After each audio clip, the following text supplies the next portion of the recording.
Okay, hello everyone. Hello JT Sequoia, hello Memer69, hello Rafir. We are continuing with our MIBI, our easy, straightforward sort of, you know, simple introduction to the game where I explain just about everything that's going on, although I've been playing a little faster than perhaps I should have for the last session. Once I've explained some of the basic keyboard commands and whatnot, we can, kind of allowed me to play a little bit faster since I showed you guys how to do everything. That's going to be useful for YouTube later when people are watching this, trying to learn the game from scratch.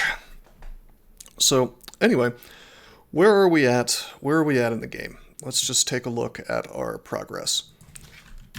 We have 3 runes. We did Slimy Rune first, which is a little bit, well, not first, we did it after the first 2 layer runes, we went straight there. A little bit non-standard. Typically people will do vaults 1 through 4 first, but I knew this character had the chops to take care of slime, so I went ahead and did it. You're not always going to do that, and you're not always going to be that lucky.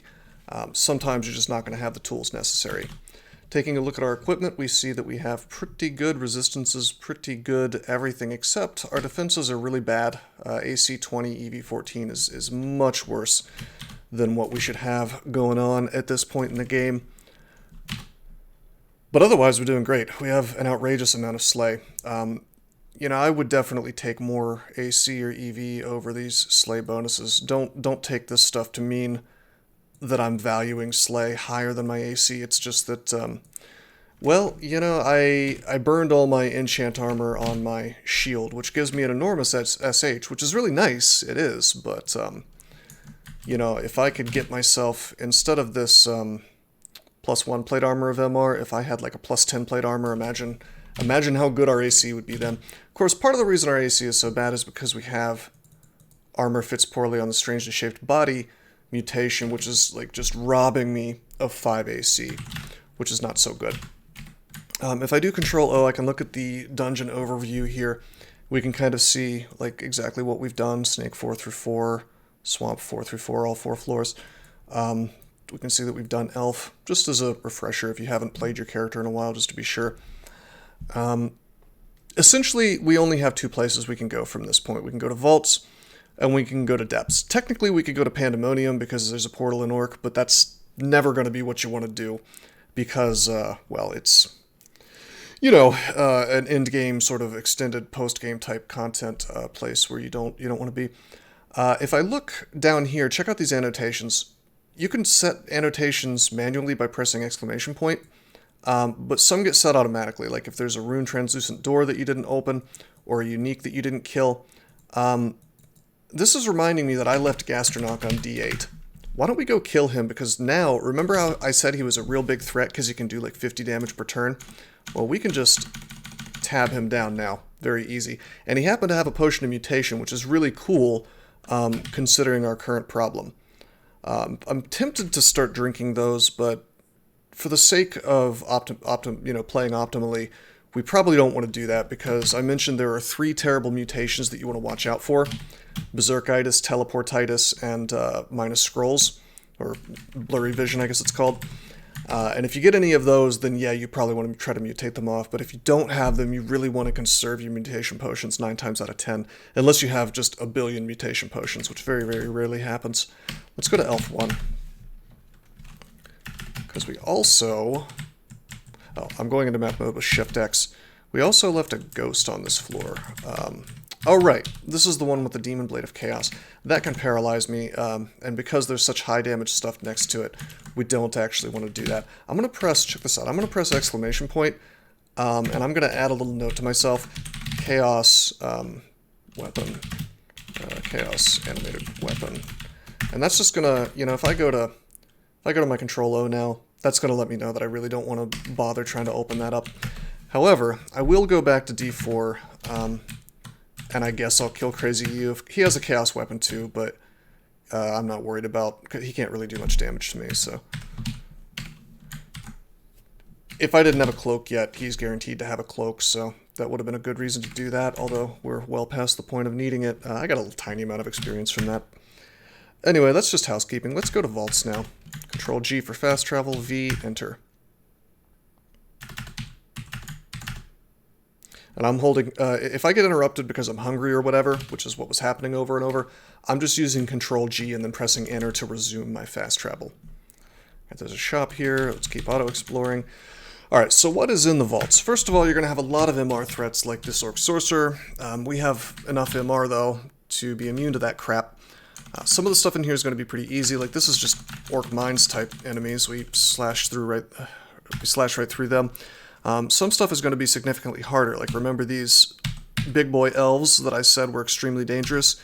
These guys can summon greater demons, which can use Torment, which can half your hit points from anywhere on the screen. This guy can do the Crystal Spear attack that does 102 damage maximum.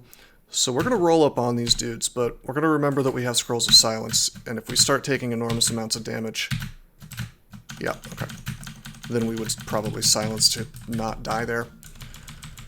And it's always, you know, it's always about seeing how many hit points you have left and how much damage can happen to you in the next turn.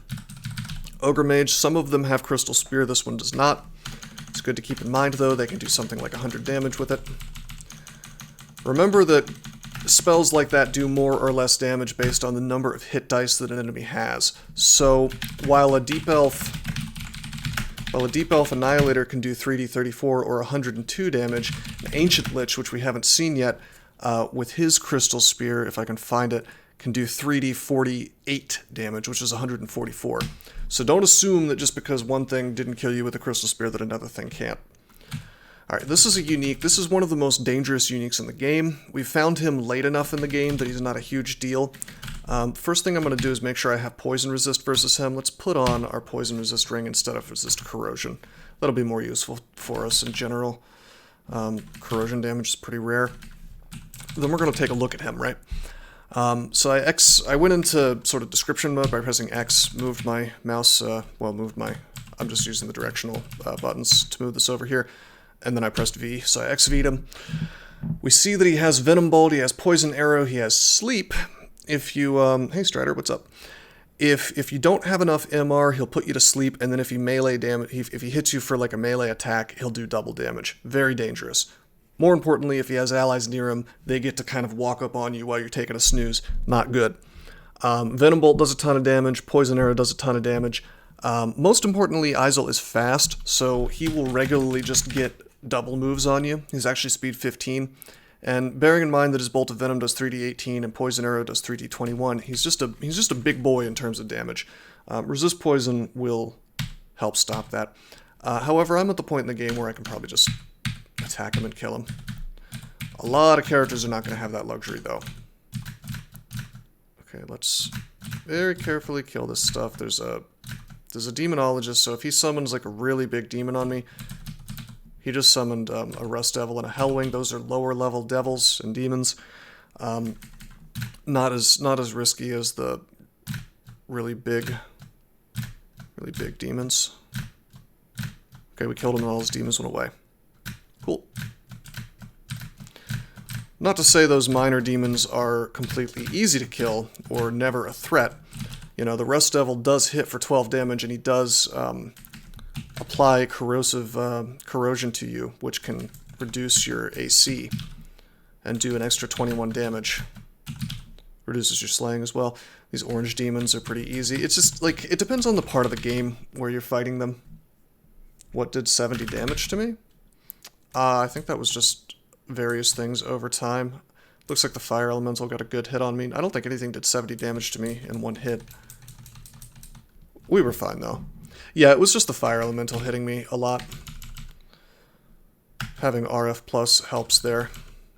We would have possibly been in trouble there if we didn't have RF Plus.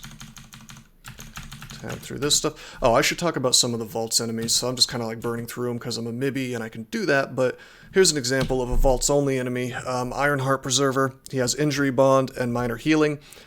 He will redirect damage from his allies to him, and he will also heal his allies. Not really a huge threat, usually. That flashing is this slime creature merging.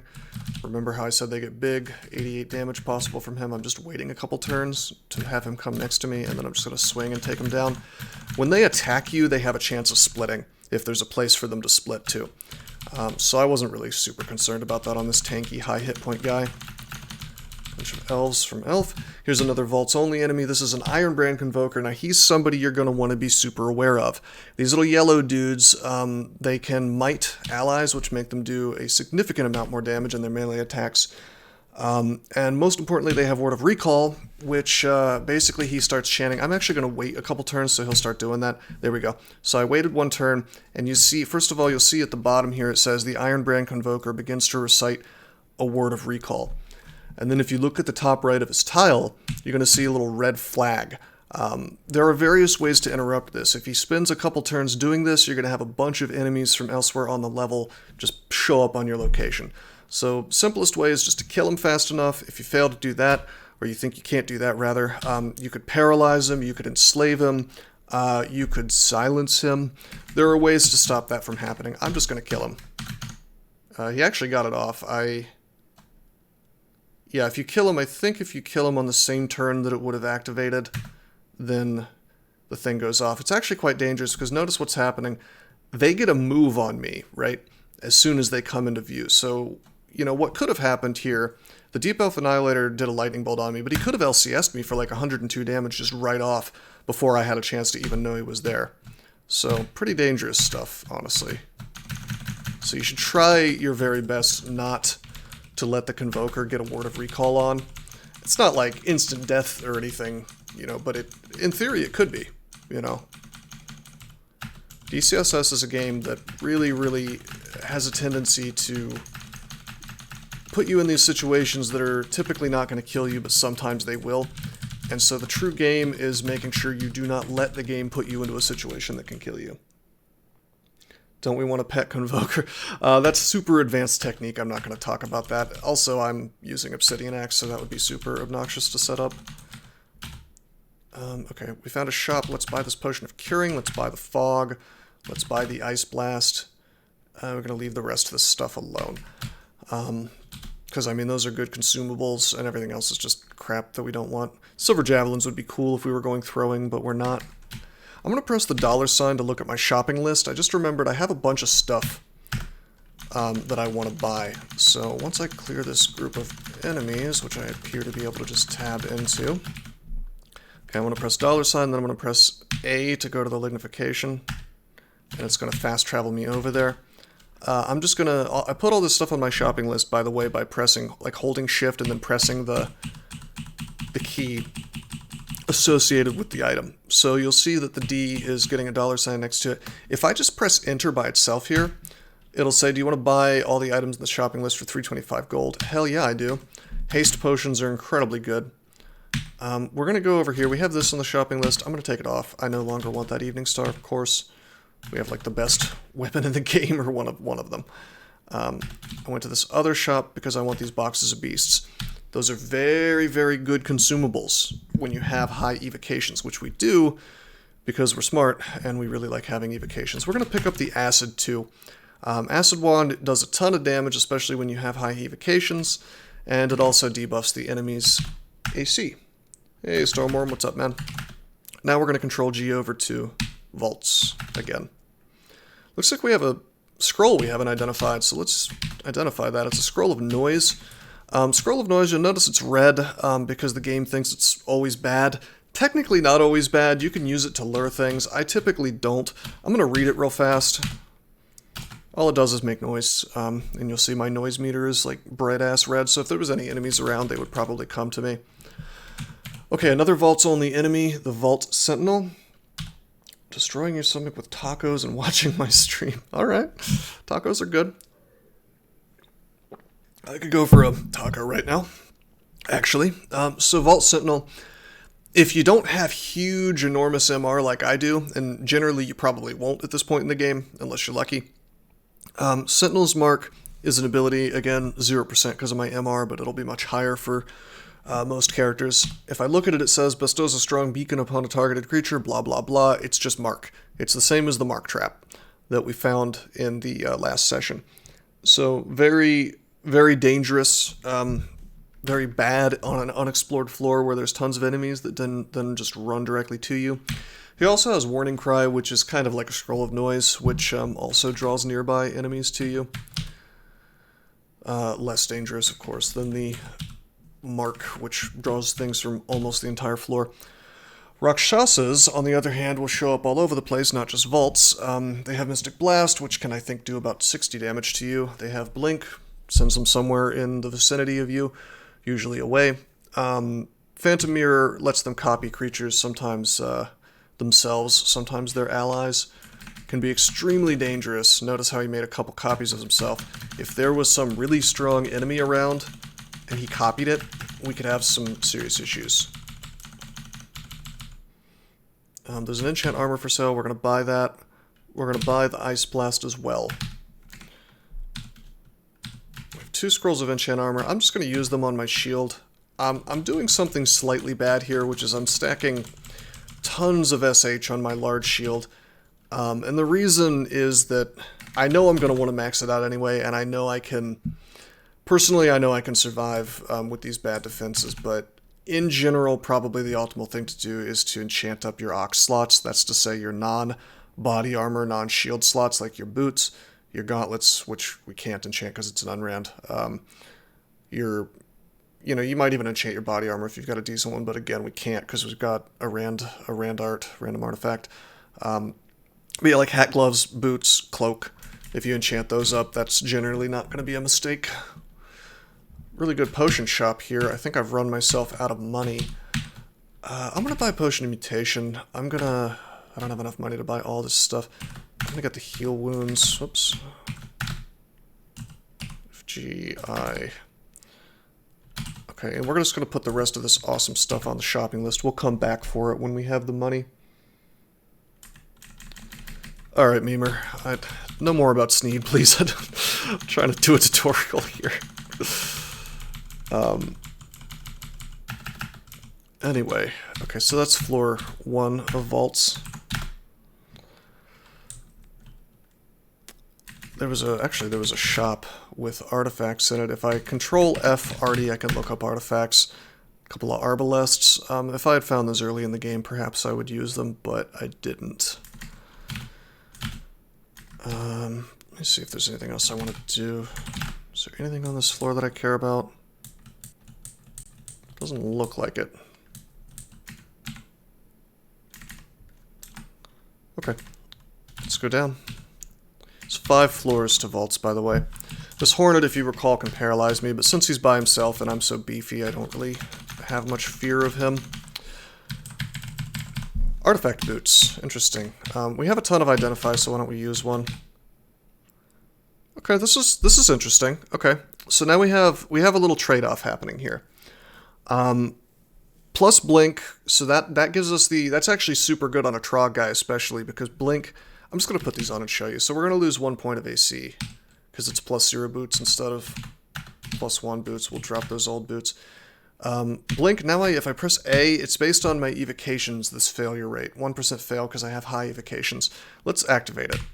And it blinks me. It puts me somewhere else in my line of sight, randomly. Can be very useful. Ring of Slaying, we don't need that no matter how good it is. Alright, so the other things this pair of boots does, it's an artifact, so it does a lot of interesting stuff. Sometimes you can get a lot of stacked abilities on an artifact. So this is giving us a pip of RF+, and it's giving us resist corrosion all the time, so I can go ahead and drop my resist corrosion. I can't get more than 1 pip of that. Strength -4, which I already have big strength, so I don't really care about it. Plus I have like 1 million slaying, slay +2, slay +5. Thought I had another slay +5 actually. Oh, right, from my amulet. So if I look at my full inventory with the percentage, shift 5. Slay +5 from boots, slay +5 from amulet. I'm not even a little bit worried about losing strength. I'm hitting like a truck. What I do care about is having more resistances, but check this out. I have RF+ covered by the boots now, right? So I have RF++ and RC++. Now what I said last time was that only the first pip of resistances really matters that much. It's nice to have more, but the first one's the most important because that halves damage from that energy source. So what am I talking about? Like, why am I talking about this? We have this Scarf of Resistance that gives me no AC, but it gives me RF+ and RC+. We can drop this guy. Okay, we can look at cloaks now. Cloaks actually do give 1 point of base AC and then 2 more points if they're fully enchanted. I want this Cloak of the Thief, actually. This is an Unrand that spawned an elf. And it has, has some interesting abilities to it. Really unique ability, actually. Capital W to wear. I, because that's where it ended up. So we get -2 Slay. It gives us See Invisible, which we already have from the axe, but I'm not super worried about that. It's like, okay, fine, I have 2 swords, it doesn't matter. Gives us extra stealth, we don't care about that. The -2 Slay does suck, but we have so much Slay, it doesn't matter. But we get 2 points of AC, another point of AC from the cloak itself. Actually, we may be... Yeah, see, look at my AC. It's 20, and then I wear it, and it becomes 23. But then it also has this plus fog ability, which basically gives me infinite fog clouds. So I can just evoke fog based on evocations, the fail rate. So the fail rate is 3%. It would be much higher if I didn't have high evocations. Let's evoke fog. So with a swish of your cloak, you release a cloud of fog, it says down here. It makes you a little hungry, it doesn't matter. If I take a step to the left now, notice how all this crap to the right is not in the line of sight anymore. Very, very useful. You saw me using tricks like that to try to avoid getting mutated in slime by the Shining Eyes last session. Now I can do that without having to use a Scroll of Fog, which I only have 3 of. That's a limited resource, whereas the Fog Cloak I can pretty much use as much as I want. Now, wow, I have a lot of evocable abilities. If the Cloak of the Thief wasn't there, I probably still would have swapped to, let's say, the Cloak of Poison Resist, because then that would free up one of my ring slots, and I could maybe wear +3 Ring of Slaying, I guess. I would probably be more apt. I would be more inclined probably to wear the Ring of Positive Energy, because our negative starts becoming kind of useful in vaults, and we don't have any. In fact, if I find a couple enchant armors, I may very well switch off the Cloak of the Thief to get that Arpoise. Yeah, as long as there's food, there's no limit. I mean, it's very bad if you're running out of food. Okay. This Etten is like a souped-up 2-headed ogre. He hits for 45 plus its weapons. They can hit for like 120 damage typically, so bear in mind, very dangerous. These Frost Giants can be extremely dangerous. They have Bolt of Cold, which hits for about 60 damage on them, and there's nothing stopping them from just bolting you over and over and over and over.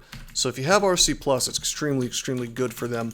There's also Fire Giants, which are essentially the same thing except fire damage.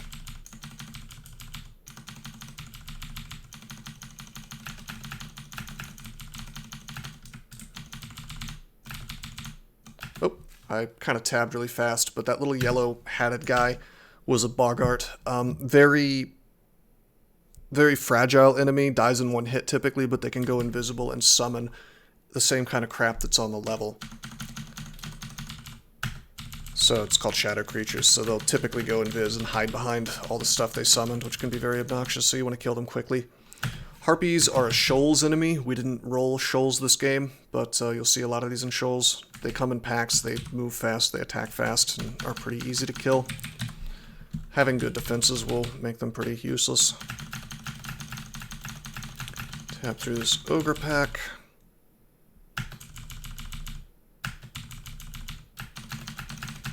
Tab through these elves. These are all low-level elves, so they shouldn't be too much of a problem.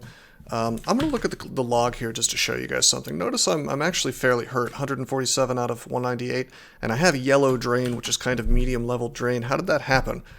Check this out. I don't have R negative. Look how quickly I took a big chunk of damage, because one of the debuff mages happens to have the book with Bolt of Draining in it. If we had resist negative, that wouldn't have done very much to us, and we would have gotten drained less. If you're curious what drain does, I'm going to press M to get to my skill screen. I'm going to press underscore, and that shows me my base level, but then modified. Look how it's lower. All my skills are lower. I'm attacking more slowly, I'm getting less AC out of armor, I'm getting less evasion out of dodging, I'm getting less SH out of shields. And the way that I counteract drain is I simply kill stuff and get experience. Okay, some high level elves, but they're not super dangerous in this position because I'm in a hallway. I have Arcor, so I'm not super afraid of his Corrosive Bolt, although it can still do a solid amount of damage.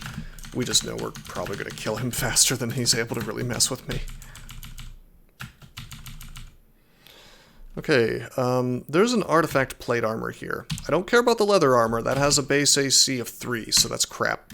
But plate armor has a base AC of 10. It can be quite good. That could very well be like a plus 10 plate armor if I'm lucky. So we're going to put that on the shopping list, and we're going to hope that it's something good once we can afford it. Yeah. This guy, Auto Explorer. These Yaktar captains and Yaktars, which are the lesser versions, simply are like, basically they're high-level centaurs. You know, centaurs and centaur warriors is just a souped-up version of that, just ranged attacks. Alright, check it out. This is a special vault that spawns sometimes. You'll see there's nice loot, curing, teleport, but there's an alarm trap. Once you clear the level, I can walk on top of there on purpose, and I'm marked, but I don't care because there's nothing on the level to come get me. No punishment. Before I go downstairs, however, I want to press 5 and wait for the mark to go away, because things will absolutely start running for me as soon as I go to the next level.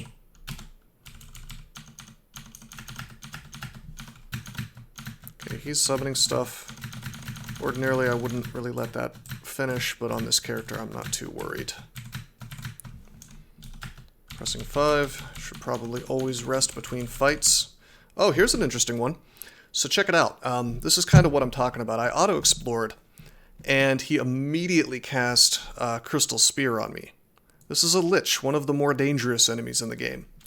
Not an ancient Lich, so it's not the most powerful Lich, but he is very dangerous. He also has a chance to have Crystal Spear, and this one, in fact, did. His Crystal Spear does 3d40, potentially, so 40, 80, 120 damage. He can do more than half my hit points in one hit. He also has Corrosive Bolt, Petrify, and Haste, but we have so much MR, the Petrify is not dangerous. We're just going to tab into him, but we're going to do it slowly, and here, check it out. Here we go. So I swung on him, and he did Crystal Spear again, and he immediately did over 60 damage to me. Now we're in trouble because he can do 120 to me in one hit, right? So he can almost kill me now. He also has the ability to attack and drain skills if damage is dealt. So basically, I'm in a really, really bad... It may not look bad because I'm not even below half health, but I assure you this is a super, super bad situation. He has the ability, if I were to, let's say, silence right now, or if I didn't silence right now, rather, and I swung again and he Crystal Speared me for 120, and then I silenced, he could swing on me, right, and then kill me. So I'm going to silence right now. I'm going to burn this because now he can't really do a goddamn thing to me. Naughty Badger is asking me to talk about the haste issue. That's a good point. Haste makes him act way more quickly, just like haste on us. So that would give him the power to Crystal Spear me twice in one turn, giving him the ability technically to do 240 damage to me in one turn. So he could kill me in one turn if he was hasted. So if you see a Lich that is hasted, you want to never, never, never, never let them be within 3 tiles of you, because chances are good they can one-shot you unless you're like an ogre or something. Yes, haste is always on the Crystal Spear Lich. Anyway, he's silenced, so we're just gonna wreck him, and he's attacking me. The Lich touches you, and he's draining me, but I don't care, because that doesn't do as much damage as anything else, and we just take his ass down. Oh hey, it's the most powerful type of dragon, Gold Dragon. We have all the resists, so we're not really scared of it, and we're very good at tanking, so I have big shields. But he has a Bolt of Fire, a Bolt of Cold, and a Poison Cloud. And the damage that those do is actually quite good. 3d27, that's almost 90 damage. That's 81, well, it's 81 damage. So being able to take that down by half is good. They also hit like trucks, but we're just going to berserk this guy. Take him down. Sadly, he did not drop his scales as armor. Sometimes they do.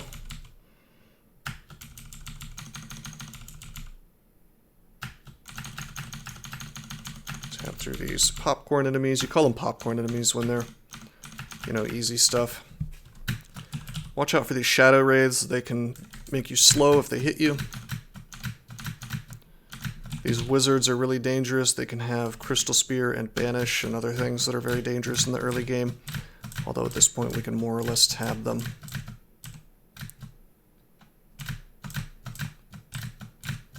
I want to kill this.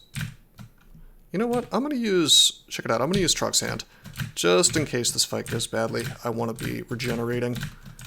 Yeah. Just because I'm trying to sustain through a really long fight. Naughty Badger says, remind us again how you know the damage they can do with spells. Physical attacks tell you how much damage things can do, but magic doesn't. Well, I typically have it memorized, but the way that you do it is, if you're playing on Kelby, or, well, any other server as well, there's a bot. Sometimes it's called Seam. I run one called Meme, and an extremely narcissistic jerk runs one called Beam. It's kind of a in-joke there, but it's also real. Basically, they're called infobots, right?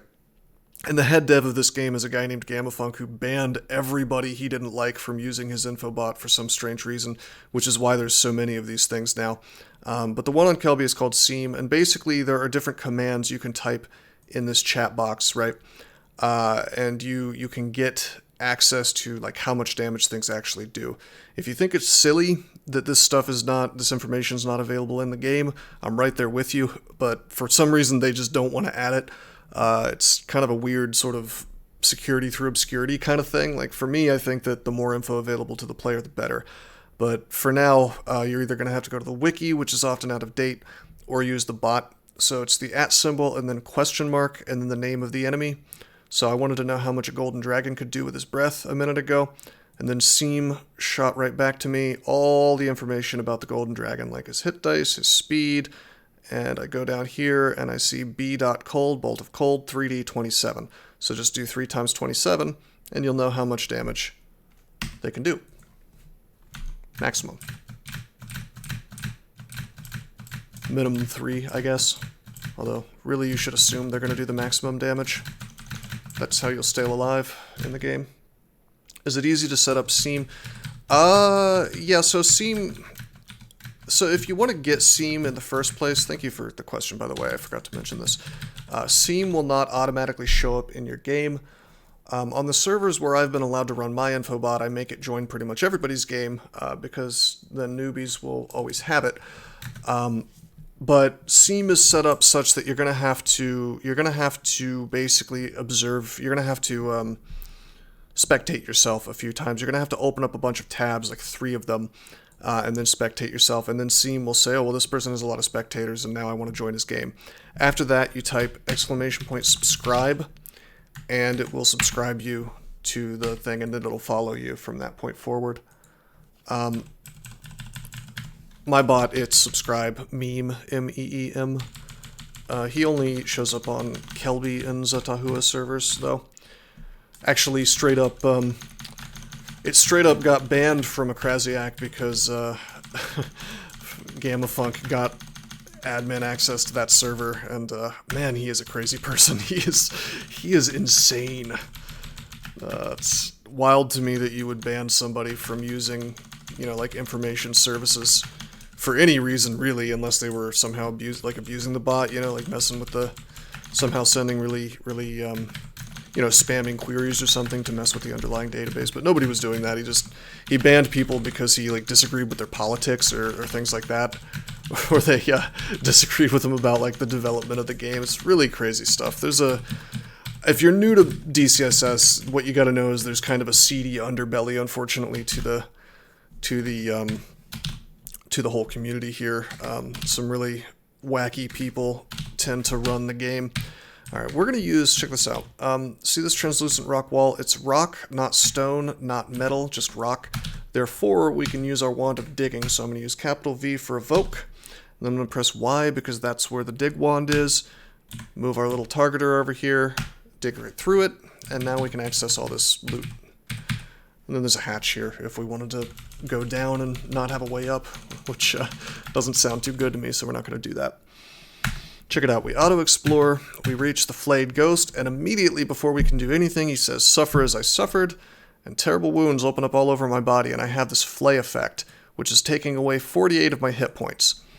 I can kill him, and I'll get those hit points back. Or I can like go upstairs away from him or walk away for a long time and it'll go away. These guys are very dangerous. They take a percentage of your hit points, and he can stack that flay effect to take an enormous amount of my hit points. However, we're going to kill him. Oh, he did it again. See, now it's flay minus 86. So imagine if there were more enemies around, they would very easily be able to kill me, because I've got like half my health missing now. But no matter how many flayed ghosts there are, if you kill one of them, the flay effect goes away. Of course, if there's more than one, they can start stacking it the next turn, if they're so inclined. Ooh, this is dangerous. There's a Storm Dragon here, Lightning Bolt. He's faster than most dragons, and then there's a couple Ettins. I'm just going to Berserk this. Should be fine. This is a little dangerous. I shouldn't have Berserked here, but we crushed it. It was a really, really good chance for us to just slaughter all that stuff. That could have gone badly, because there was just a lot of damage possible. Ettins, like I said, do about 120 damage, although we have GDR, and also our shield is likely to block most of that. Most of those attacks. Okay, to Vaults 3. There are 5 floors to Vaults. Be very careful about going to Vaults 5. It's a very different kind of place. Also, on Vaults 2, I think, or Vaults 3, this time on Vaults 3, there's an entrance to a place called Crypt. Below the Crypt, there's a place called Tomb. Tomb is extended, post-game content, and basically it's one of the most dangerous places in the game, so you don't want to go to Tomb unless you're sure you can do it. Crypt, you can go ahead and do immediately if you know what you're doing. Crypt is not that hard, but there is some dangerous stuff to take into account there, and you probably want to have R negative if you're in there. Anani Badger says, does shield block lower damage, or is it another dodge roll? It's essentially another dodge roll, but it works very differently. Shields are very likely to block one hit, and then they're less likely to block the next hit, and then they're less likely to block the next hit, and after 3 hits per turn, it's very unlikely for them to block anything at all after that. But being able to block 3 things, is up to 3 things, sometimes more, is really incredible. And having that high chance to block the first attack is really incredible. You should never rely on it, but I promise you that having a shield is always a good idea.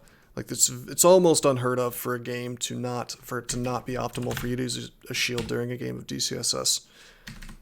And that'll continue to be the case. That'll continue to be the case until they nerf shields. Naughty Badger asks, does shield go before or after dodge chance? I don't know. Actually, I do know. The shield roll happens before dodge chance. So using a shield with a sword is kind of annoying, because then you won't get as many ripostes. Riposte is kind of an auto counterattack that happens when you dodge an attack with a sword. Not super important for this run, though. Oh, you know what I should do? Check this out. Here's some advanced technique, alright? So if I were to just go back up here, this ugly thing would probably walk into this alarm track, triggering it and causing a mark to happen, a mark effect. I don't want that to happen. Check this out. I'm going to use fog. Now, because I can't see that mark trap anymore, he stepped on it, and I didn't get marked, did I? Because this game functions like peekaboo, right? If I can't see you, you can't see me. And if I can't see the trap can't get triggered.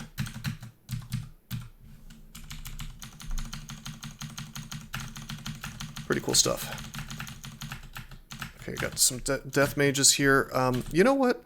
I'm going to do what's called swapping. I'm going to, mid-combat, swap on my R negative ring. Because we know for a fact these deep elf death mages have big old bolts of draining, so I want to have R negative to fight those. Switching rings, you'll notice it's very fast. It's a fast action. It took 0.5 aughts. Aughts is a unit of measurement for the time in this game. Typically, if you move, it takes 1.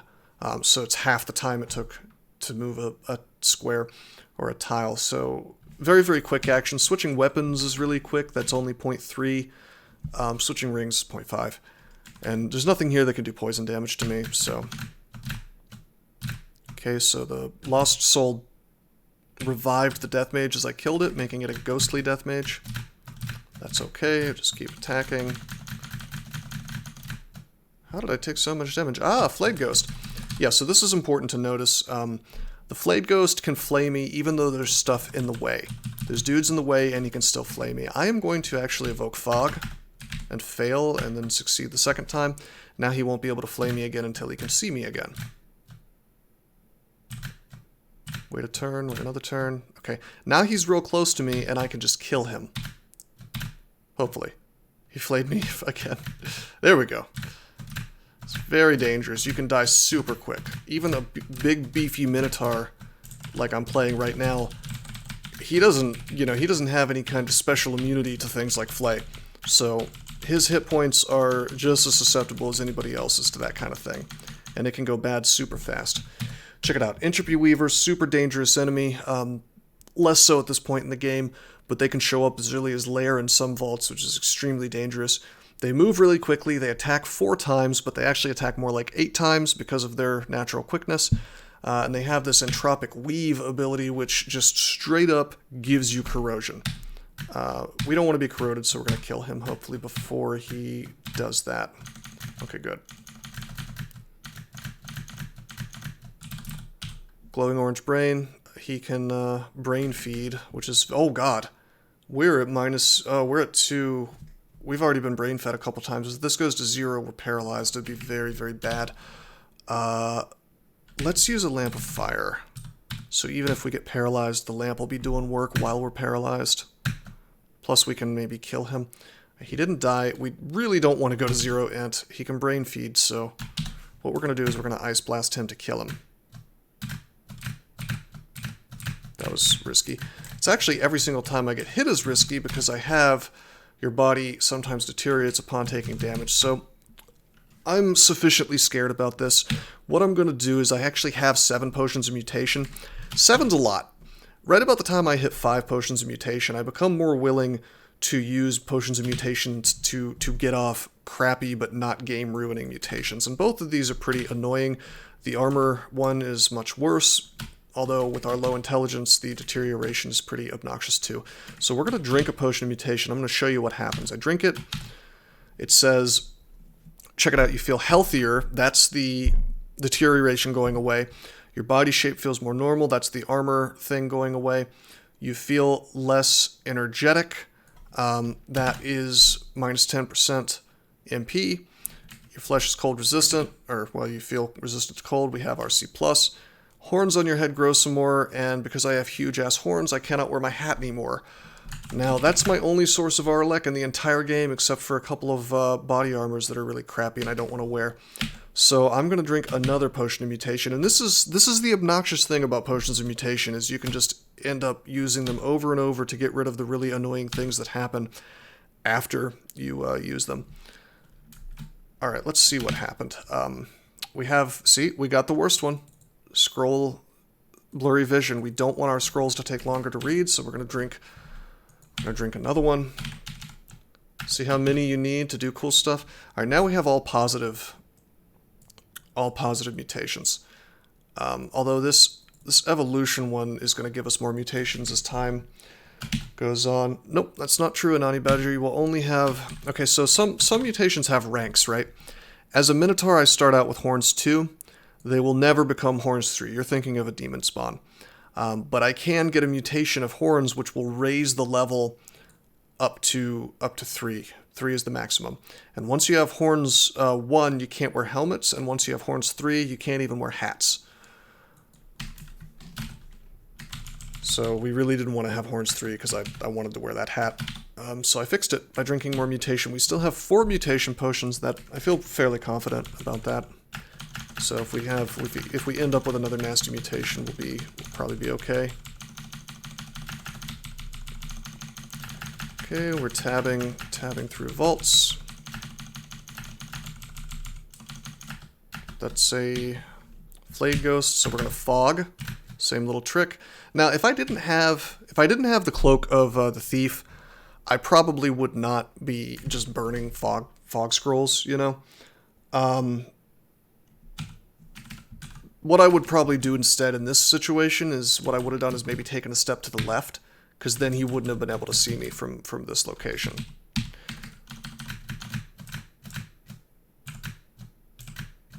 Okay, come on, buddy. Jesus. There we go. A lot of damage. Oh, there's another one. Stormworm says, how much longer does it take to read scrolls? Do you skip turns or actions? Well, it depends. The length depends on what level of blurry vision you have, because again, there's 3 levels to that mutation as well. The more levels, the more more time it takes. So typically, I'm gonna give the most important example: Scroll of Blinking. Scroll of Blinking is your best resource typically because, let's say I'm in trouble here. If I didn't have the Mesmerize effect, I could simply read the Scroll of Blinking and immediately I could go right here. 1 turn every time, boom, I'm gone. But with Scrollitis, instead, I spend, I think it's 0.5 per level. I'm not sure about that, but it's some amount of time that gets front-loaded to your action, right? So while I'm reading my scroll, this dude's whacking on me, the dudes behind him could maybe do something. In this case, the Convoker would spend some time Word of Recalling, probably. And then I end up over here eventually, but maybe I die between starting the action and finishing it. So it's very dangerous. By the way, this is another Vaults-only enemy, probably the most important one.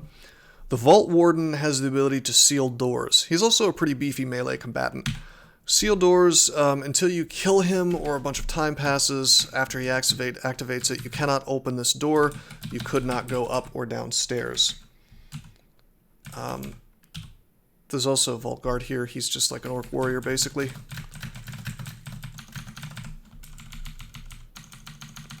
Kind of a reskinned Orc Warrior. A little more defense, I guess.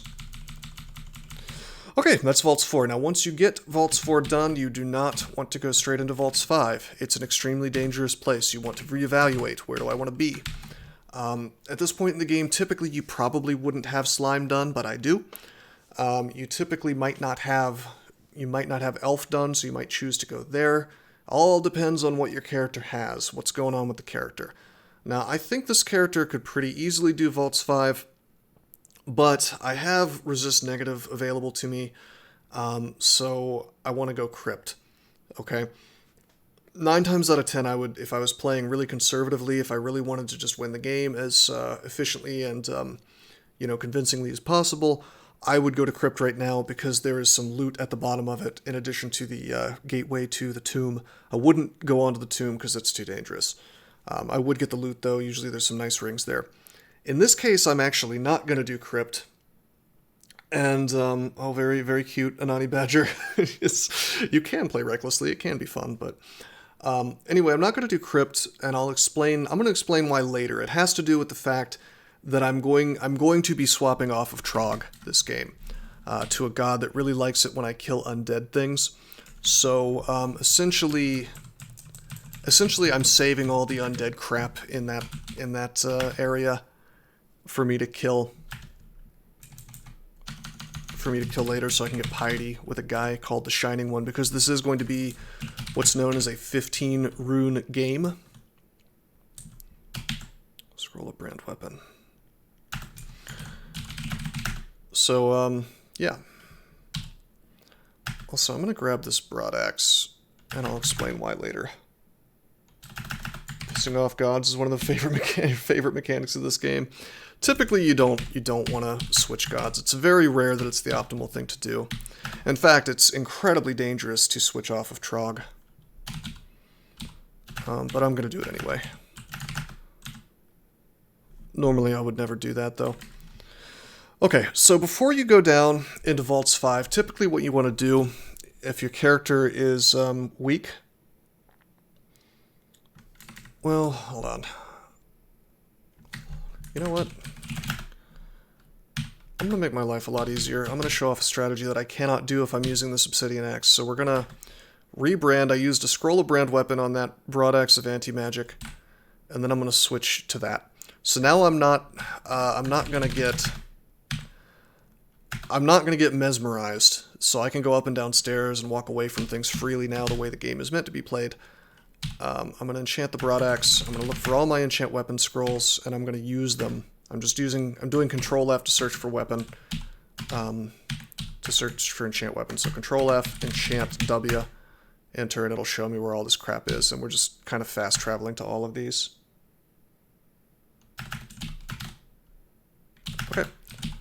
If I try to use it again, you are carrying no weapons that can be enchanted. The reason is that you cannot go past +9 unless something is a Rand art or an unrand. This is +14, but that's only because it's an unrand. Okay, so, yeah, seems good.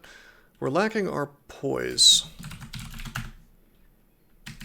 We're lacking our poise. I wish I had more enchant armor. I think I'll just continue to lack our poise, because otherwise my resistances are looking pretty good, and if I run into something that really is going to do a lot of poison damage to me, I can just swap. Okay, so, here's my preferred way to do Vaults 5. Do I have enough to get the plate mail? That's a good question. Yes, I do. Thank you for reminding me. We have just enough money to grab that artifact plate mail. Let's see if it's any good. Having more AC would be really nice right now. Identify. Haha! It's a +1 plate armor with RC plus, RN plus, and MR plus plus. Technically better in some ways than our +1 plate armor of MR plus, but it has star slow, which means we could get slowed anytime we get attacked. Which means, hell no, I don't want to do that. It's dangerous as hell.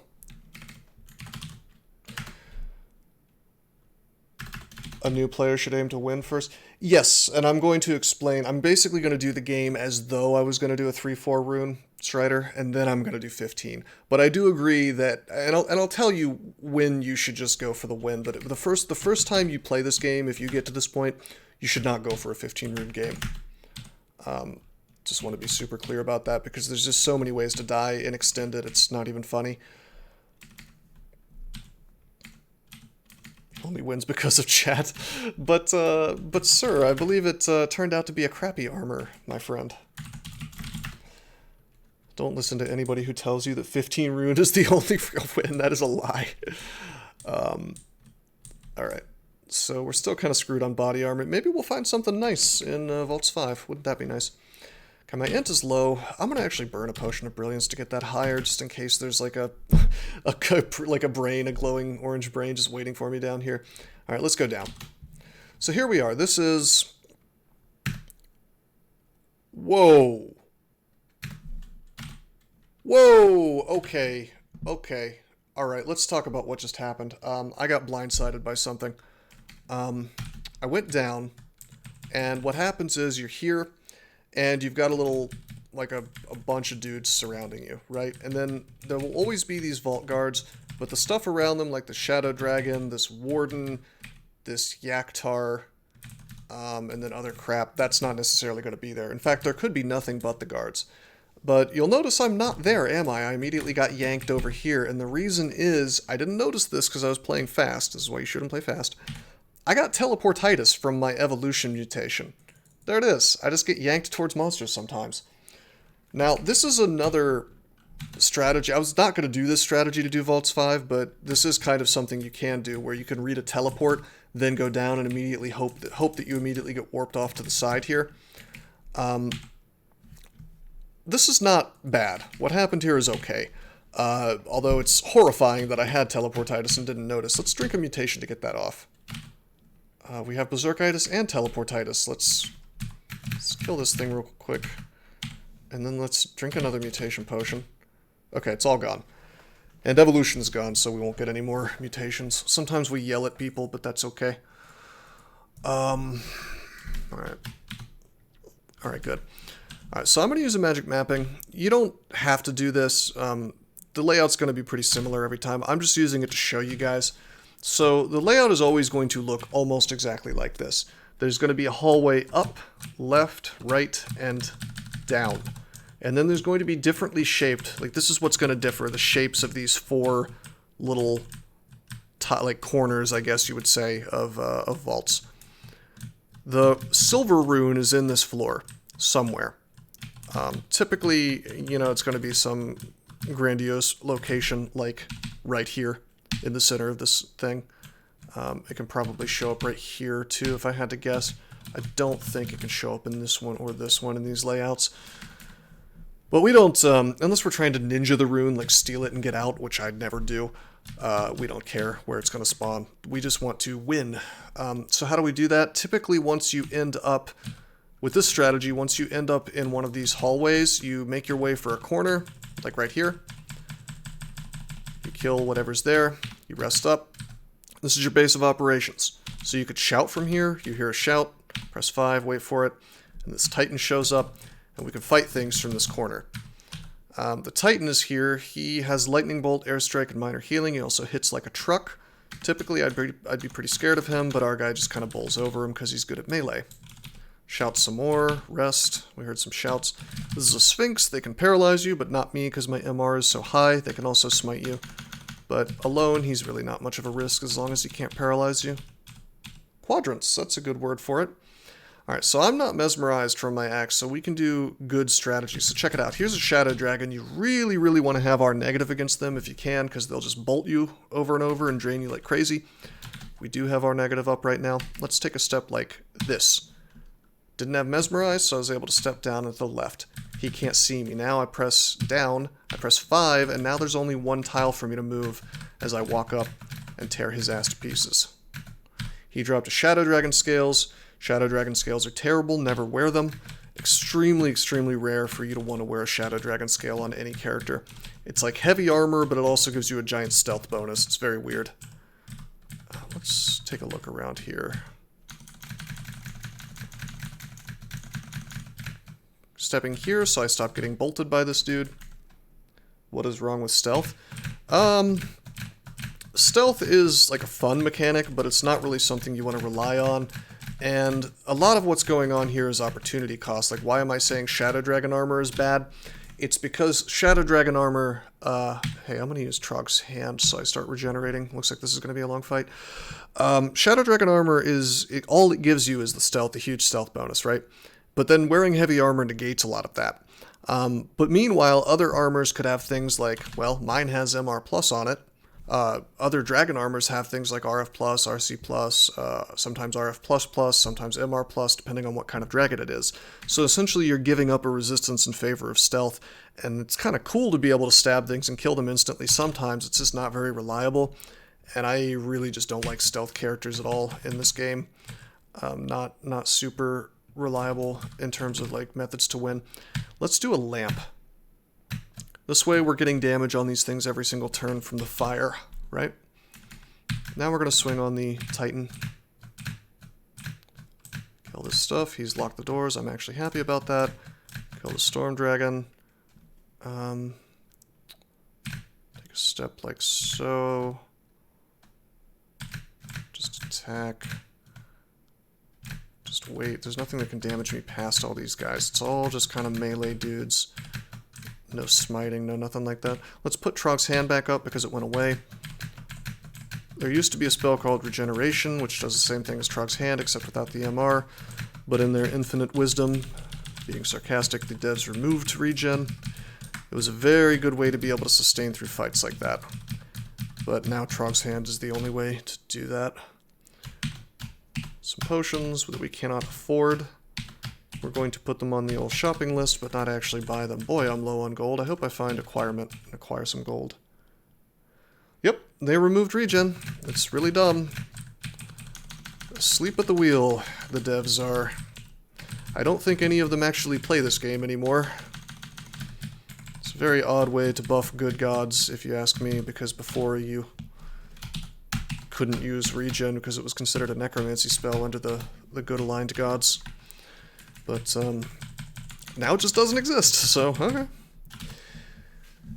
Alright, Potion of Curing, a bunch of potions for sale. We just don't have the money for this stuff. A lot of really good stuff. You really want the haste potions, but you don't have them, so... Devs within 0. Sounds right. Okay, we're going to fight our way through all this stuff. Let's put up Trog's hand again. See how good having regen is? Because we don't know how long we're going to be in this fight, and it's nice to be gaining back a little bit of hit points every turn. So caster type guy, Tengu Reaver. I warned you about him earlier. He's the tough version of the Tengu Conjurer. He can actually hit you for a solid, well, let's look at what this particular guy has. His Fireball does about 90 damage, I guess 81. Of course, we have half that from RF+, but then this Battlesphere also hits for I think, like 30 damage every time he casts a spell, so keep that in mind. This is a fire giant, same as the ice giant, frost giant. Let's berserk this stuff. Typically, I would not berserk on Vaults 5. But my positioning here is really good because I can just check it out. My berserk is ending because I can't get close to these guys fast enough. Hey, Alf! Thank you, my friend. 8-month sub. Sick, man. Good to see you in the stream. Haven't seen you in a while. Behold the blessed presence of the one true Chad. Praise the sun. Alright, so my berserk is ending, and it would suck if I got paralyzed, but it wouldn't be that bad because only one guy can really attack me here, so I'm pressing 5 to rest. This is what's kind of known as a natural kill hole, or at least I call it that.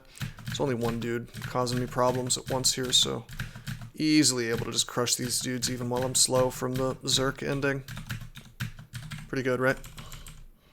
Deep Elf Annihilator, we're going to cautiously tab him. Didn't do his LCS Crystal Spear to me, so good to go. They will walk around and try to circle you, but that's turns where they're not attacking me, and by then my if I was going to get paralyzed, that would end. Check it out. One of perhaps the most dangerous unique in the game outside of extended enemies. This is Mara. Mara can bolt you for like 90 damage. Mara can summon copies of himself, and he can also summon an illusion of you. So he's super dangerous. What I like to do with Mara is, I want to back off first. I want to evoke Fog. No, Silence does not work on Mara. Mara is a demon, and demons have natural magic abilities. So you'll notice it says he possesses the following magical abilities which are affected by anti-magic. If Silence worked on them, it would say it's affected by Silence too. So I cannot silence him to stop him from casting his spells. Instead, what I think I'd like to do, I want to do a combo where I use a vulnerability scroll, and then I try to paralyze him. So if I paralyze him now, it's only a 1%. But if I was going to use the Vuln, it would go to like probably 50% on this dude. How would a new player know that? Because they would press X and then V him, and if they did that, it would be kind of a thing where, I mean, I don't know, the game is really bad at describing this kind of thing to you. I'm not going to defend it, but I will say it's technically possible, because if you were to XV a different enemy, like let's say Orc Sorcerer, it says affected by Silence and Anti-Magic. So if you did that first and then you saw Mara, you could put 2 and 2 together and see the Silence is not there. It should probably say not affected by Silence, but this game is just so frustratingly opaque. Opaque? Not sure what the pronunciation of that is. Anyway, I'm going to use a File of Floods on this thing to knock him back. I want him not able to see me. I want to kill this Vault Sentinel before I go trying to use the Vuln Scroll, and the reason is I don't want to get marked. And if I Vuln, I get half MR as well. So I don't want to be vulnerable to his mark attack. Okay, he's dead, but there's another one. Let's just keep attacking. This positioning is good, because not very many things could attack me at once. We may just kill him. Yeah, okay, we just killed Mara before he was able to do anything to me. Okay, let's get intelligence. The reasoning being that I don't want to go to stat 0. Yeah, no, almost never will a new player realize how that works. Uh-oh, we have tabbed into an Ancient Lich. He has summoned a Greater Demon. This is an Executioner, probably the best Greater Demon for us to fight because he doesn't have Torment. He simply has the ability to attack me really fast and for a lot of damage. Because he has summoned Greater Demon, that means he does not have LCS. However, his Force Lance can do almost as much damage. So what do I want to do? I don't want to Berserk. I think we're just going to swing on him and see what happens. Oh, wow. So he Force Lanced me. Lance of Force hits you and knocks me all the way back. That's cool. I'll just wander back over in this position. And now I can just kill him from here. There we go. Cool. Yeah, he didn't have haste, so not super dangerous. That's dangerous. Hello. So that Lich is hasted. We don't know which book he has because several books have haste. But we know it's one of these three, and one of them is the Crystal Spear book. Super dangerous. So what we're going to do, we're going to call a brother in arms, okay? And then we're going to call another brother in arms, okay? Now we have a Zerked Cyclops and a Zerked Troll, and we're just going to walk backwards. Okay. I think if I step down and to the right... Okay, that was supposed to end up between me and him. That's not good. It's incredibly dangerous because he could do 120 and then 120 again. It's not super likely, but it's not impossible. I could blink and probably end up out of range of his LCS. This is a situation where if I was like 100% keeping myself from dying, like really playing super optimally, I would burn a Silent Scroll here. It's my only one though. I only have one left. I really don't want to waste it if possible. There's two ways I can guarantee. Actually, there's three ways. Okay, there's three ways I can guarantee my survival here. All right, for at least one turn. One is to silence. Another is to blink far away, so that I'm out of range of his LCS if he has it, which by the way only has 3 range. It's very short. And the third is to berserk, which will give me enough hit points that I can't die in one turn. I'm being very paranoid here because chances are good he'll only LCS me once, if at all, even with the haste, and even if he did LCS me twice, he would still have to hit me for max damage both times. But I'm a pansy, so I'm going to actually use one of my 7 blink scrolls. I have a lot of them, and we're going to go all the way over here. Technically, the High Priest could do his damage to me as well, which is another reason I was scared. That was good. Let's use a File of Floods now. Doing damage to him, knocking him back, and killing him because the troll did huge damage to him. Brothers in Arms is really good even at this point in the game.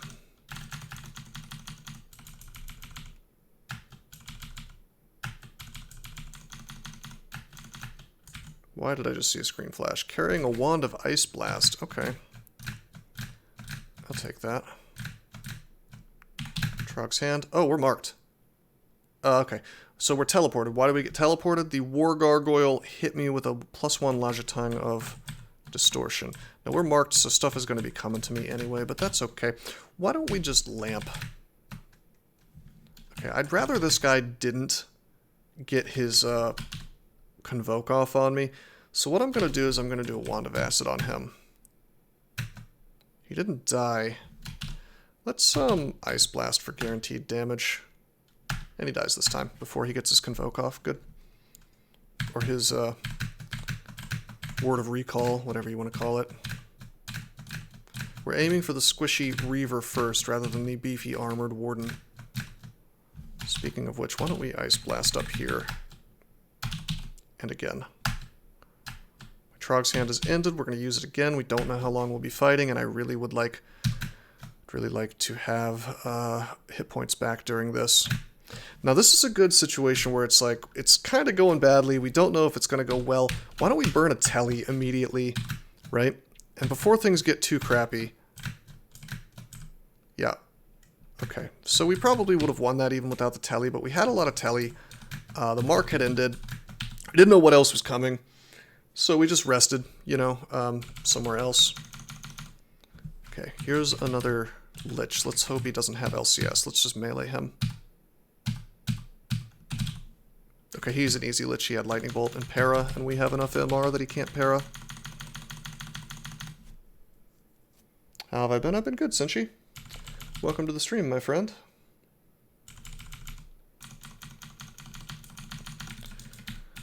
By the way, since I've got quite a few people in the stream right now, seems like a good time to shill just a little. If you haven't heard, I published a book last month called Chateau Cascade. You should check it out. And if you like it, you should leave me a nice review on Amazon. Shills. Oh yeah, nice emotes. I like that.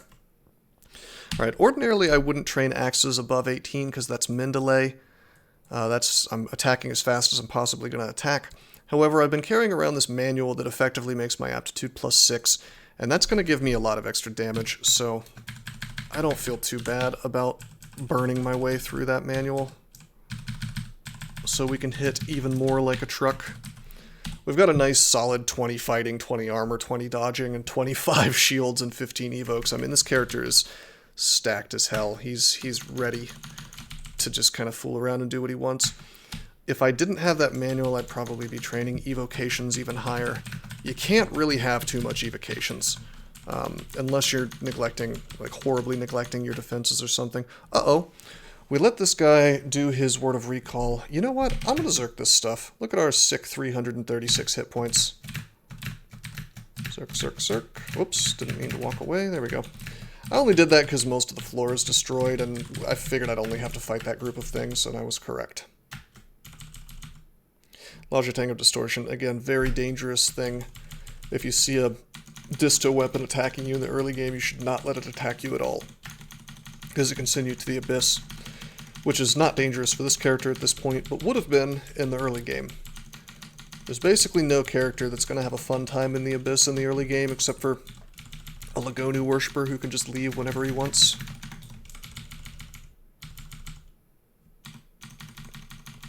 Check it out. There's the silver rune. See it? Let's pick it up.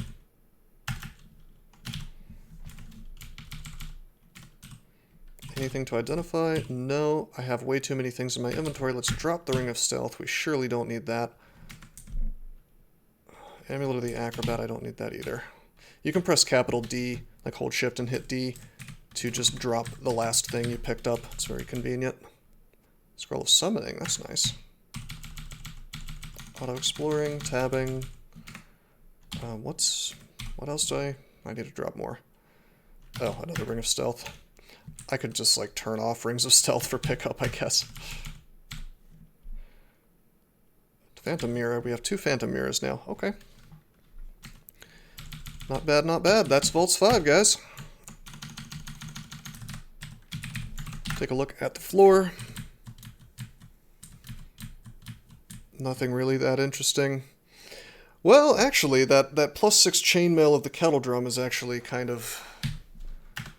That's worth wearing for me, believe it or not. I need to drop more crap, though. Let's drop Poison Resist. If I wear this... Oh, man, my EV goes up by, like, a lot. From 17 to 23. That's 6 EV. I actually gained another point of AC as well. I lose a point of MR, which is very bad. If I were to look up with shift / the question mark / M Ancient Lich, this is a good way to check and see how good your MR is. If this doesn't read 0%, you probably want more MR, because this means that an Ancient Lich is able to paralyze you and whatnot. SMG Matt, you appear to have missed me clearing vaults. Anyway, I'm going to drop this plate armor, and typically I would never do this. I would go for the MR, but in this case I do have the ability to do Trog's Hand to get my MR up to snuff. So I'm gonna do this for the time being, and hopefully. Oh, by the way, I can search Control F MR Plus to see my MR Plus items that are available in the entire game. Hopefully we find something. You know, something that helps out with my MR a little more. I guess I could wear the hat of MR, but then I'd be losing our elec. It's all a trade-off. You gotta really pay attention to everything you're doing with your item choices. Later, I'm gonna switch off of Trog and no longer have access to Trog's Hand. So at that point, I'm probably gonna want to maybe go back to the +1 MR plate mail. Unfortunately, as bad as it is. Because being able to be paralyzed is just really bad. Really, really bad. Okay, I wonder if this is considered evil. Yeah, it's gotta be. It summons demons. I'm gonna go ahead and drop this Obsidian Axe, because when I switch to the Shining one, which is the god I'm going for, he's essentially like the Paladin god, and this thing summons demons. It's an evil item, so he's not gonna let me wear the Obsidian Axe ever again. I am gonna grab a different Broad Axe, though. +2 Broad Axe of Flaming, because the Shining one will let me enchant one of these Broad Axes and make them holy. Freeze, chop, enchant weapon. We have a lot of enchant weapons lying around. Yeah, we were using it for a while, Alf, but I decided I just didn't want to have to deal with the Mesmerize effect in Vaults 5, because it's very dangerous. it's +7, that's good enough. We'll be switching, just using Chop for the time being, because it does extra damage to everything. Okay, Freeze is a really good brand, by the way, but we're going to be changing that to Holy. It'll also give it +2 when I use the TSO ability that brands something to Holy. You cannot get a Holy brand off of the brand weapon scroll, but it's the best brand in the game if you're fighting undead or demons, because it does almost double damage. Whereas chopping, I think, is like 1.25, and freezing is like 1.5, although the damage is ice-based. These numbers may not be exact, by the way. Alrighty. So, we can do Control-O here to see the dungeon overview. And we're looking at the places where we haven't been. We haven't been to Crypt, which, if you recall, I'm saving to get Piety on TSO. We haven't been to Depths, which is the place that leads to Zot, which leads to the end of the game. In this case, I think we're going to go ahead. I'm going to do this as though, for the most part, I'm going to do this as though I wasn't going to do Extended, just to show how we would play it. So let's go straight to Depths, because it's really the only... I mean, if I was just going to win this game and not do Extended, I probably would do Crypts first for the loot. But because I'm saving it, we're just going to go straight to Depths. Now, if I wasn't showcasing how to do just the 3 or 4 rune game, you would see me probably go ahead and switch to TSO right now. But I would just stick with Trog, basically, for the sake of doing a 3 to 5 rune game.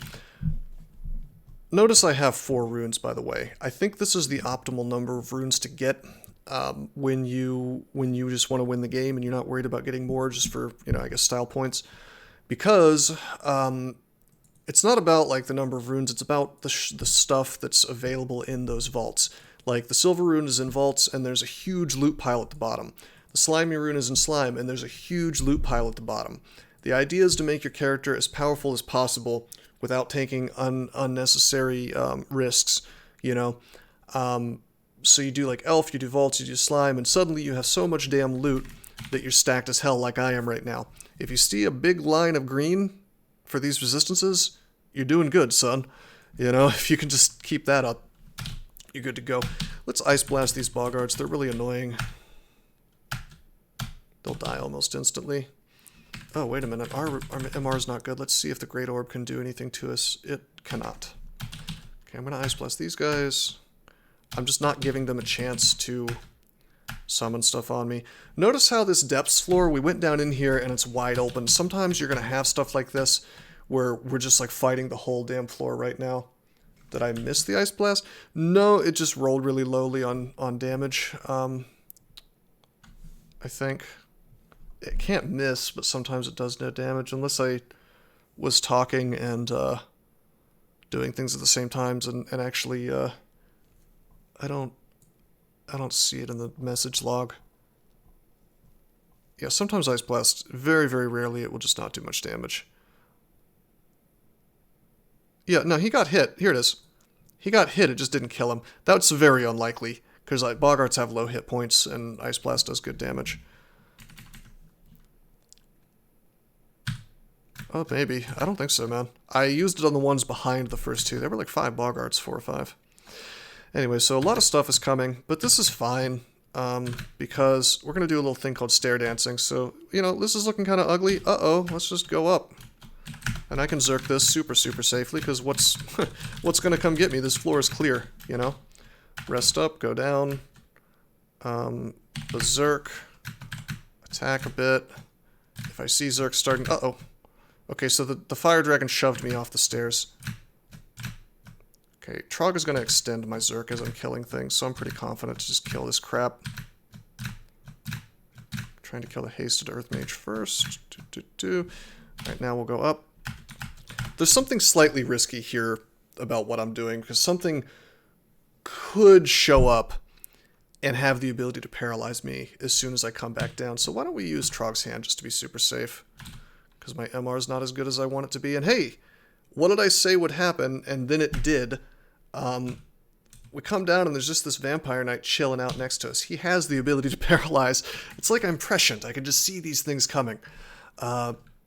I'm going to Zerk again. I would never, ever, ever Zerk like this under normal circumstances, except for the fact that I am on a staircase. So I can just go up essentially whenever I want, as long as a dragon doesn't shove me off, which they do have the ability to do, but we're going to aim for them first, you know. Uh-oh, I'm going to go up, because my Zerk is ending. I didn't want to be paralyzed there, that'd be super bad. Okay, Trog's Hand again, in case the same thing happens. Zerk again. So if we had just tried to fight all this crap, this is a great, this is a great example of where discretion is the better part of valor to some degree, where it's like, you're going to die even on a super strong character like this if you just try to take the whole damn floor at the same time. Very unlikely for you to be able to do that unless you've got crazy high-level magic and you can just sort of clear screens in one turn. Check it out. I'm going to walk backwards. Actually, you know what I'm going to do? I'm going to go upstairs. You see this guy? He's hostile and he's a chaos spawn summoned by the demonologist, but he's summoned, so I'm going to go up and rest. And the reason I did that, rest again, the reason I did that is because I want him to go away. And the reason I want him to go away is that technically he could paralyze me if he hits me, because he has a chaos attack. These shadow demons do the same thing as Boggarts, so we're going to try to kill them. We're going to Ice Blast here to kill his ass. Okay, I'm going to burn an acid. All of his allies go away. These Loros Soprocos are invisible all the time, and they hit for 40 damage and drain your mana, so they can be very tough. But we have C invisibles, so not too worried about it. By the way, this +6 chainmail, that's endgame tier. Normally I don't care too much about stats, but that +7 dex is giving me an enormous amount of evasion due to the fact that my dodging is so high. Dodging lets you make use of your high dexterity, basically. So I'm super, super happy with that chainmail, despite the fact that it's not like a dragon armor, it's not even plate, but it's quite good for what it is. I would be happy to do the entire game in that. Okay, we auto-explore. We see that there is a portal to hell here. We're not going to go in there just yet, although you could do what's called the vestibule, or the entranceway, the causeway, I guess, that leads into hell. There's a mini-boss in there, but we're not going to bother with that just yet. I'll show that off later. We have an enchant armor, but we have nothing that we can enchant anymore, so let's just drop that scroll of enchant armor and not pick those up anymore. I did / above my enter key to see these, and I scrolled down, and I went to enchant armor, and I pressed it, the capital S, a few times, until it has the little minus next to it, and it's bright white, so that I don't pick up enchant armor anymore, because you'll notice nothing I have can be enchanted. Sure, my hat is +0, but it's an artifact, so it can't be enchanted. Just going down through depths, there are 5 floors. 5 floors of depths. Use Trog's Hand, because I wasn't sure if this Ogre Mage could paralyze me or not. Probably not. I probably have enough MR to block that, but nevertheless, it was nice to regen through that fight. To have these ugly things, they're just kind of melee damage. This is a Vampire Mage. You'll see a lot of these in crypts. They can summon undead, and they can go invisible, but we're just going to tab through them. Spriggan Air Mage has deflect missiles. You're not going to do ranged attacks on him very easily. He can also airstrike you from anywhere on the screen, like smiting, and he can use Lightning Bolt. These Spark Wasps are rather dangerous. They can Blink Bolt to sort of zap through you and then appear next to you. They also hit really hard and for high electric damage, although we have our elec and good defenses, so they're not going to break my stride. Tentacled Monstrosities. These guys can constrict you, taking your EV down and stopping you from moving. They can be incredibly dangerous, and it's one of the few things that can interrupt a blink. If you are constricted by a T-Mons or anything else, when you go to blink, it's like trying to walk away twice. So if it fails twice, you're just stuck there and you've wasted your blink. One-way gateway to the infinite horrors of the Abyss. We can voluntarily go into the Abyss to get the Abyssal Rune. I am not going to do that. We'll show that off later. It's a good place to farm, though, if you feel like you really need to at this point in the game. Like, believe it or not, the absolute safest place for me to be right now would be the Abyss. And if I felt really unconfident, I would probably do that, but I don't. And I'm going to read Identify on this artifact amulet. It's harm, so hell no, we don't want it. Harm is trash. If you see harm on an item, doesn't matter what else is on it, just throw it away. 99 times out of 100 it'll be the right choice. It's one of those items that just shouldn't be in the game, but is for some reason. Really, really bad. Makes you take way more damage. It makes you deal more damage too, but this is a game that rewards you for surviving, considering you know, you only YOLO once. So, all right, we've run into what is probably the most dangerous unique in the early game. We're not in the early game, so he's not that dangerous now. Although he could be if we didn't have Arlek. And the reason he's considered so dangerous is if you look him up, you look at his chain lightning, it can do 5 to 264 damage. So if I didn't have Arlek, he could one-shot me right now if he got a good enough chain lightning. The way that you combat chain lightning, though, is you make sure you have a buddy or two. And then it'll bounce to your buddies instead of you. So I can just walk up and kill him without too much fear now. But if it's just you and him, it'll bounce so many times and you could actually take 200 plus damage and die. Well, there are a lot of ways to make allies. There's a level 1 spell called Summon Butterflies that just makes a bunch of butterflies. That's a good one to use near him. There's that File of Floods that I used. I could have Brothers in Arms to bring my troll buddies. I could have Phantom Mirrored him. I could have Sack of Spiders, although that's less reliable, so I shouldn't do that. I could have used Box of Beasts, same as the Sack, really. Alright, this is a Ziggurat. Ziggurats are essentially big loot pinatas. There's only one in the game. It's in Depths. You can actually get to a second one once you finish Tomb. But the natural one that spawns is here in Depths. You can go in, and it's 27 floors, right? Each floor has a bunch of really hard enemies, increasingly hard as you go deeper in the Ziggurat. And then if you finish that floor, there's going to be a pile of loot in there for you to get, and then you can choose to go deeper, or you can choose to leave. I'm just going to show it off a little bit here. Once you find it, there's nothing really stopping you from rolling in. I guess it's building some of the dungeon here. Yeah, so it looks like this. And, oh, the most dangerous thing happened. We rolled in and we immediately got a Panlord. That's very bad. He's just a warrior Panlord. We can just Zerk him. Alright, so typically it's really safe to do like 5 floors, but it can be anything in the game that spawns here, and you'll have different themed floors. This is a Pandemonium floor. This guy's known as a Panlord. They can show up. There's usually 1 per floor in Pandemonium, and they're kind of like randomized bosses. One of the many Lords of Pandemonium, Kisif, that's a randomized name, has a skeletal body and a hideous tangle of tentacles for a mouth. It is surrounded by a sickening stench, and is probably going to get DCSS sued for copyright infringement, because this is totally a ripoff of Mind Flayers. No, I'm just kidding. Anyway, they can have spells. This one's pretty easy because he's just got kind of mediocre defenses, pretty good evasion, I guess, and like a Venom brand attack and hits for a lot of damage. This is the perfect enemy for me to just steamroll with Berserk. You'll notice he takes up 2 tiles because he's such a boss. But yeah, he could have like Silence and Torment and a bunch of ugly, nasty things. So, first floor didn't have much loot. We got like a ration. Oh boy. So we have a choice to either take these portals out or go down a floor. Now, like I said, there's 27 floors, right? So reasonably safe usually to do anywhere from 5 to 10 floors, depending on how powerful your character is. This floor had a book of spells, which we don't care about, and a dyed leather armor. So the loot gets better and more numerous as you go down. I'm going to probably Trog's Hand before each floor. Kind of Berserk. This floor has a Moth of Wrath, which is making these guys Berserk, which makes them much stronger and more dangerous, but just not enough of them yet to really make me afraid. This floor has 2 artifacts, a Rapier and a Fustibalus. We don't care about either. They're not our chosen weapon. Oh, hello. I've trained my axes past the point of the manual existing. We threw it away because we finished it. Notice how it doesn't have the +6 next to this. So because I'm a little bit OCD, we're going to take that to 25 for a nice round number. And I guess we're going to train evocations to 20, because you can never really have too much evocations.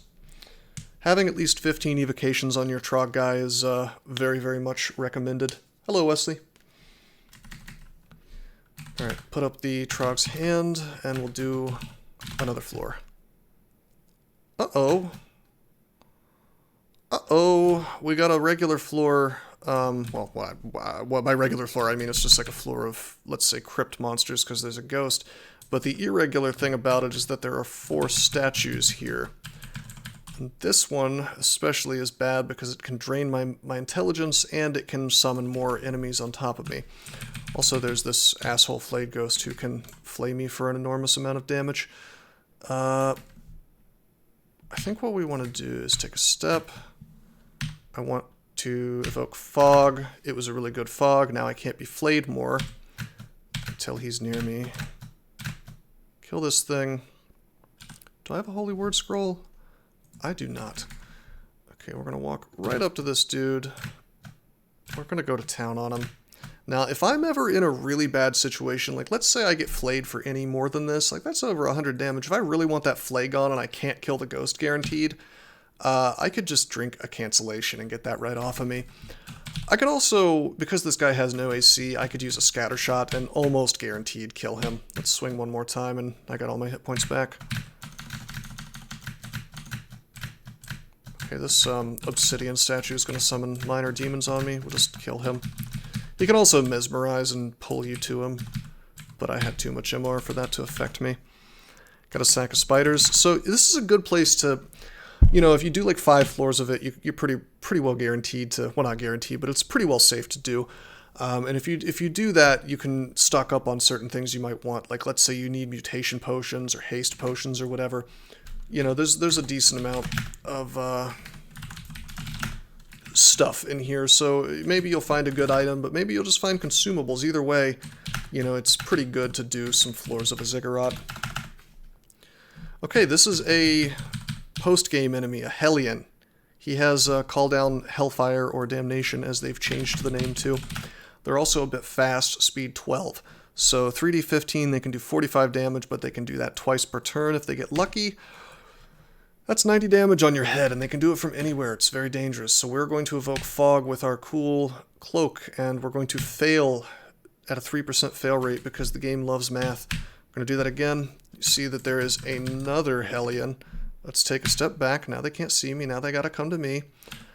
I'm regenerating, so I don't feel too like this is too dangerous. We're just going to wait. We don't want him to see us, so we're going to take a step back. They're going to have to come very close to me.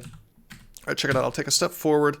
As long as a beefy enough thing is next to me, they will no longer Hellfire me. Because they don't want to do damage to their friend, right? That's how you invalidate the danger of those guys. And hey, we found probably one of the best shields in the game. I don't know if we actually want to use this. This is an unrand. It's the large shield of ignorance. It's plus 10. That's nice. And it gives us RN+. That's also nice. But it gives us int -4, and man, I don't want to go close to being stat 0. That's very dangerous, and we already have a plus 8 large shield of cold resist, so we're not really, you know, our resistances are covered like this, even though I'm wearing a dinky little positive energy ring. I'm not too worried about, yeah, I don't need the plus 2 SH. I'm not going to trade 4 int for that. It's just a little too dangerous for, a little too rich for my blood. Alright, typically I would leave after 5 floors. I think I'm going to do one more. I feel like this character has enough. Yeah, I have enough stuff to do one more. Okay. Okay. So here's the Wombo combo. Here's the sort of generic end-game danger that happens in the post-game especially. Tormentors and Hellions. Hellions do that Hellfire or Damnation, if you want to call it that. That just sort of breaks through all your defenses and just straight up does damage to you. Tormentors do something similar. They have Symbol of Torment, which takes away half my hit points no matter what. Reduced actually a little bit by how much R negative I have, but it's still a percentage of your hit points. Super dangerous, and silence does not protect you from either. We have 7 blink scrolls. I don't want to take like 100 plus damage in one turn, so I'm going to burn one. I'm going to shout a bit, and I'm going to evoke Fog. And wait, and wait. I'm actually going to burn a scatter shot to kill this damn thing instantly. Oh, that didn't work. Uh-oh. Oh, right, their AC is 3. Okay, I should have done that to the Hellion. I forgot, you don't want to use scatter shot on things that have high AC. You especially want to try to use scatter shot on things that are right next to you. Let's try this again, this time on the Hellion. He dies instantly. We'll just swing on the Tormentor. I really wanted the Tormentor to die first because I didn't want to go get half my hit points taken away. This is actually a relatively dangerous floor. I probably should have left on floor 5. We did get a potion of mutation for our trouble, though. The Ring of Dexterity that I don't care about. Okay. So, we had something dangerous happen. I can already see that this is possibly going bad. So, I think that I'm going to say this is a good place to stop the Ziggurat adventure. So, all we have to do is go up, you know, hold shift, press the left caret, just like you're going upstairs. Are you sure you want to leave the Ziggurat? Hell yeah.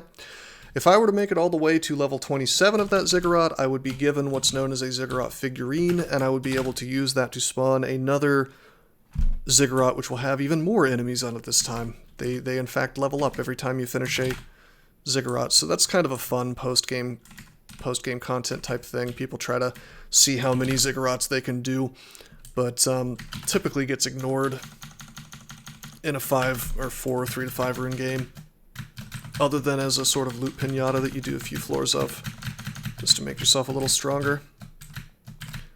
Oh, this is dangerous. Let's circ this stuff. Those guys were all mighted and whatnot.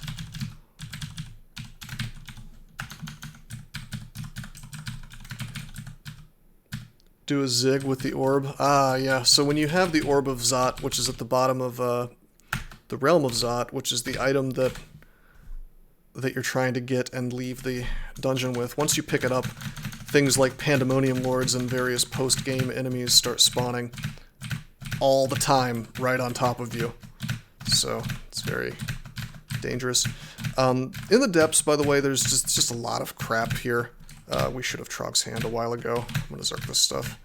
Probably shouldn't have zerked here. A little bit dangerous to do it this deep in the black. Like, there's a lot of black, you know, unknown area around me that stuff could come from.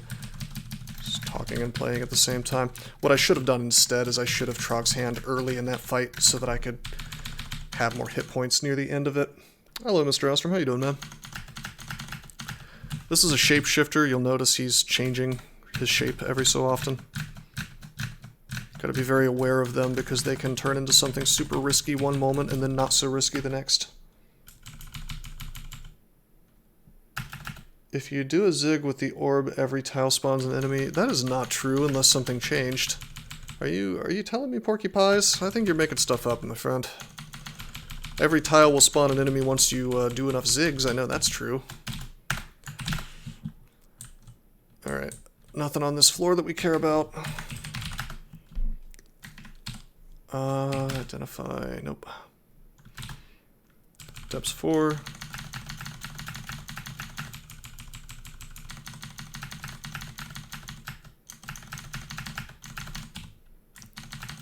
Notice we have 25 axes now and we're training up our evocations. In fact, I think I'm actually going to take evocations to 27 if I can. We probably won't get there, but having a lot of evocations is good. Whoa, we turned the corner and here we are. There's a golden eye. We have enough MR though that they can't affect us. You know what? I'm going to immolate this stuff. And we're just going to ice blast here. And that's all going to explode, hopefully. One more time. Ouch. I am getting hellfired like crazy by the High Priest. Let's start resisting. Let's, okay, check it out. I want to do this lightning rod because I want to kill this priest as fast as possible, because while he's not going to hellfire me with the T-Mons next to me, he is going to be smiting me for a lot of damage. Uh-oh. How am I taking so much damage? Let's look at the log. Alright, so I'm getting airstriked by the Titan, I'm getting hit by the T-Mons, who has now constricted me, and before too long I'm going to be getting smited. This is actually a really horrible situation that I should have bailed from a while ago. Let's be a little more careful. So notice how I'm being constricted. Even if I tried to blink out of this, I would not necessarily not necessarily survive because I... Yeah, the constrict. The constrict could stop me. This is bad enough I'm going to burn a haste, actually. Okay. And then this is a good example of a bad situation. I don't have more than 1 pip of RF, so when these things start exploding, we're actually going to take a shitload of damage. So we don't want that to happen. Like 30 per thing, but then more. Usually it would be 60 per thing, but it's halved by our RF plus. But I think you can take up to like 90 from a large monster, or a giant monster like the Storm Giant, or Storm Dragon. So that takes it down to 45. Basically, it's just a lot of damage. I'll die when they explode. I don't think I'll die when they explode. It just depends on how much damage I take from the Titan and whatnot. What we're going to do is we're going to burn a heal wounds. Okay, there we go. Okay, there we go. There we go. There we go. Perfect. Everything's dead. What was that about me dying? Hee hee. Let's file of floods. Okay, this is a dangerous enemy. He can actually do 60 damage to me flat out, regardless of anything, because he has Quicksilver Bolt. We're still hasted though, so why don't we just Acid Wand him and Acid Wand him again and just straight up kill him that way, and I'll just keep burning Acid Wand on these guys. Okay, I'm gonna start my Lightning Rod here and do it again, and do it again, and we're just gonna walk away. So this was a great example of a fight that I simply should not have taken. As soon as I saw that stone, basically, and all those enemies, I should have pulled... that's a Spriggan Defender, he's just a beefy melee guy. I should have pulled some of that stuff away and sort of fought it one by one. And my punishment for not doing the right thing is I burned a Potion of Haste, I burned a Heal Wounds, and I burned an Immolate. So I lost resources, basically. I don't think at any moment I was in actual danger of dying, but it was, you know, obnoxious. We have a lot of gold now. Why don't we go to our shopping list with $, and then go to all these potions and purchase as much as we can. I'm going to go to the haste potions first, actually. Forgot there were so many. Haste is one of the best resources in the game, so you want to have as much as possible. Unless you're a Formicid or a Che Worshipper. I don't need lignification. Give me the haste, boss. Do I have enough money for this other haste? No, I don't, because I got too liberal with my money. Okay. That's cool, that's cool. Back to depths. Yep, I cleared Vaults 5.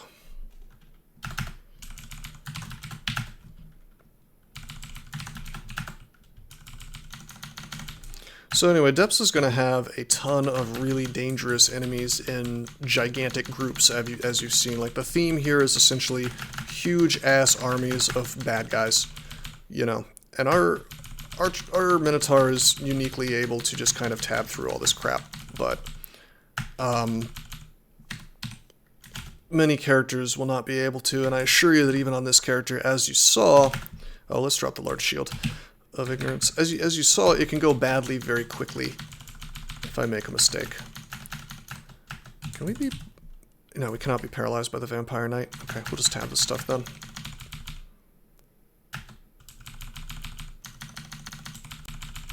Okay, this lava we can't walk over. We are going to drink a potion with Q of Flight and kill these things. Not really any loot at the end of this. We'll just take this hatch up. Which puts us on the floor we were already at. Hello, JF Karen. You just won a DDAR of Mockleb. Nice, man. Oh yeah, I've talked about Stat Zero from Int. We've come close to it a couple times, and they've talked about that's why I'm pumping my intelligence. Because especially in Extended, there are many threats that target your Int. This is an interesting enemy. This Ancient Champion, you'll see a lot of them in Extended, in like the Hells. You'll also see them in Crypt. Pretty decent melee combatants. More importantly, they tend to have Iron Shot and Haste. If I look up Ancient Champion with my buddy Seam, we see that Stone Arrow does 3d21 damage. That's 63. But then if they have the Iron Shot instead, that's the other book, it's actually 3d26. So you're looking at like 70, 75, 76, 77, 78 damage a pop, and then with haste they could potentially do that twice. So just a casual 150 damage. Really got to be aware of those guys and how much damage they can do. 32 plus weapon damage. Yeah, their melee's not too shabby either. Not too worried about these Spriggan defenders. They attack pretty hard, but our guy is uniquely able to just smash through them. This is a Necromancer. Can be dangerous on the early game. Just big bolts of like 45 damage, and they usually come with a pack of undead. But we don't care. We just bowl right over it. See that there is another Portal of Pandemonium. We saw one in Orc 2, but this is where they always spawn in depths, usually depths 4. And then there's sometimes you'll find like extra portals to hell like this right here. But we don't want to go to hell yet. We're saving that for later. Oh, hey, whoa, here's the highest melee damage guy in the game, or one of them. Juggernaut hits for 40 and then 80 damage, but it attacks slowly. You're not going to outrun him, though, because he moves quickly. Yeah, the portals are guaranteed on particular floors, Mr. Alstrom. I just don't know which ones. Anyway, we just bowled right over the Juggernaut because, like I said, our guy's good at melee damage. He's, you know, high SH especially. Alright, so we've started seeing Zot enemies because we're approaching the entrance to Zot. These are Draconians, right? So let's back off and rest. This is just a basic Draconian. Red Draconian, easy enough. Yellow Draconian, easy enough. But some of them have classes, and we'll see those in a moment. Some of them are much stronger. Just a black Draconian, real basic. Haha, they blew up the trees. Okay, let's dig this guy out. Black Draconian Stormcaller. They can summon drakes, or dragons, I think, maybe just drakes. They can smite you for 17 damage. They can use something called Upheaval, which is actually a god ability from Kazlal that does a good amount of damage, and it also messes up the floor around you. Black Draconian Stormcaller. I'm curious how much damage they do. Yeah, about 75 damage with Upheaval. So we dug him out of his little cage, which he obnoxiously is in. I hate the fact that they reduced the number of dig charges you can find in a game. You know? Because vaults like this still exist, which force you to use digging. It's very, very obnoxious.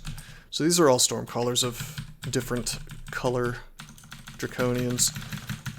Depending on the color Draconians, just like the player, they get a particular kind of breath. The most important thing is that they have resistances based on their color, and the purple ones in particular are different than the rest because usually they have crappy MR, but the purple ones have great MR. So if I try to paralyze this dude with a wand, 2% chance to para. The other ones, probably more like 50% at this evocations level. Could just leave them in jail. That's true, doesn't he? I could. Also, welcome to the stream, man. Good to see you. Zod is my favorite lair branch. Did I call Zod a lair branch? I bet I did. They're all quite far from the exits in the Zod tree. Yeah, you could just like put a exclusion, go into map mode by holding shift and hitting X, and then press E on top of them, and then your guy will just avoid that area. That's fair. There's another one though. There's another vault like this with caged up Draconians where they're just like right next to the only staircases and you have to deal with them. I didn't update the stream name. Did I do that? Part 4 lair branches. Oh, I see. Yeah, okay. My bad. I changed that to end game. Derpity-doo. The other one is horrible, and it has like 8 of the things. Yeah. I hope you have 8 dig charges. You used to be able to get like 20 in a game pretty easily, but now you're lucky if you get 10, you know. There's a shop. Don't care about anything in there. Oh, here's a fun vault. Spawns 3 shops. Sack of spiders. I always want more of those. We'll put that on the list. Ice Blast I like more of, but I already have a ton, so I'm not going to bother buying it. Let's see what's in the other shops. The Ring of Exhibitionism. MR plus, RC plus, Slay plus 5. Oh, plus 6 Ring of Evasion. We've picked that up at some point. Well, I probably want this Ring of Exhibitionism at some point. I'm wearing a regular MR plus ring, so all I'd be trading is Strength minus 4 for 5 Slay, MR plus, and RC plus. Seems pretty good. This ring is incredible. AC plus 6, Slay plus 2, Strength plus 4. Minus Stealth I don't care about, and R Poise. I'm probably not going to use it. I'm putting it on the shopping list just to take a look at it. But I already have R Poise from my chainmail, and while I'd love to have the 6 more AC, I really care more about resists at this point. Okay. This is just wands, and while I would really like the Ice Blast and the Acid, we find ourselves in an odd situation of wanting to buy things and not having enough gold. So I'm just going to put all this crap on the shopping list and just kind of... I'm going to save money.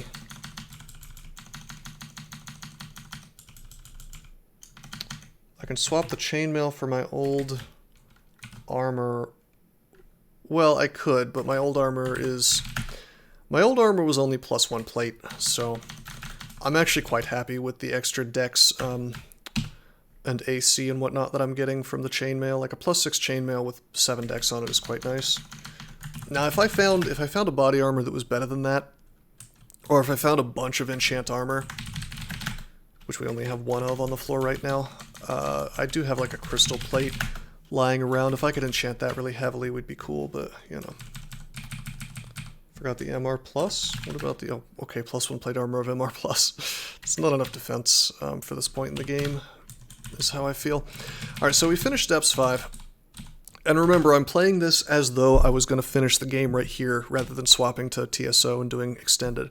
So I'm going to continue to train evocations, because having more is always good. And our defenses are in a good spot, and we have way too much axes, so we're very good in melee, just very, very good. But evocations, the more we get, the better our wands are, the better our miscellaneous activated evocations are. And these sacks, once we get high enough, will actually give us crazy, crazy powerful stuff.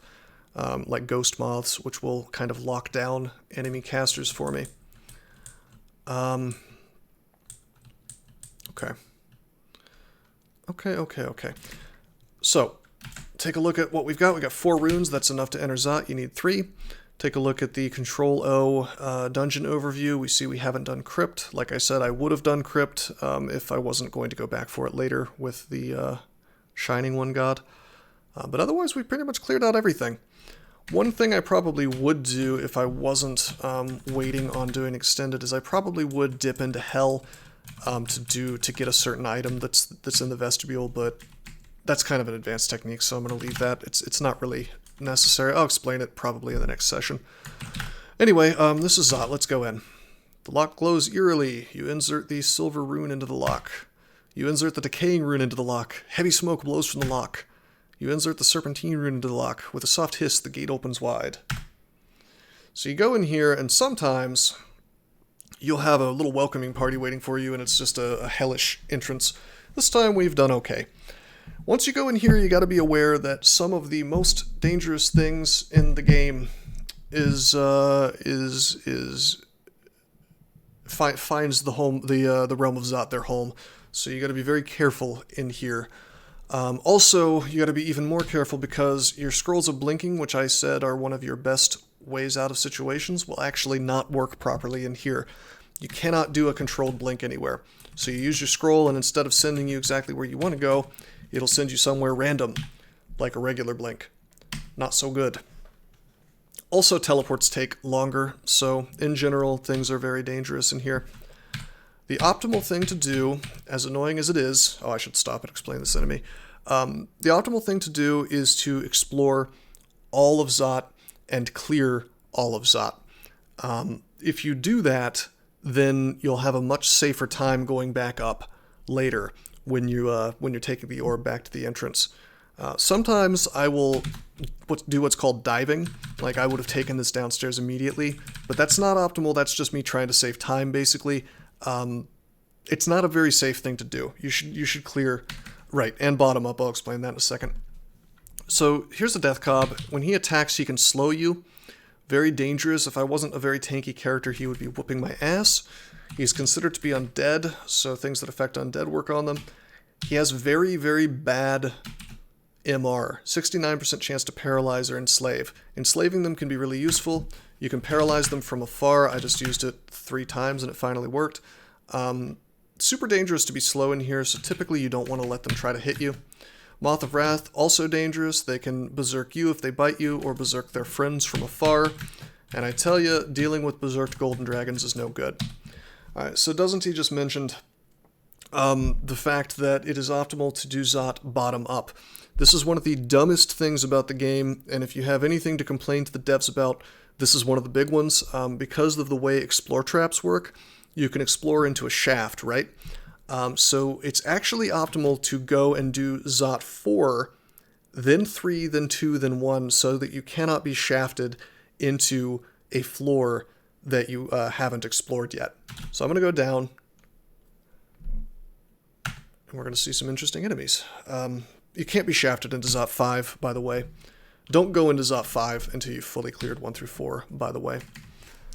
Alrighty, so enemies that are here. We've got one of the more...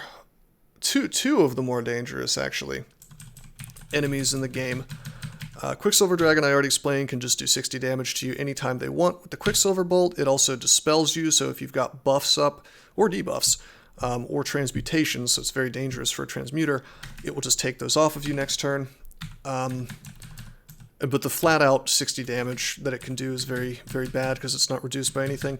More importantly, there is a Cursed Toe, which covers ground very slowly, but can summon mushrooms around you and can do Symbol of Torment to take your hit points down by half. We are going to Fog immediately.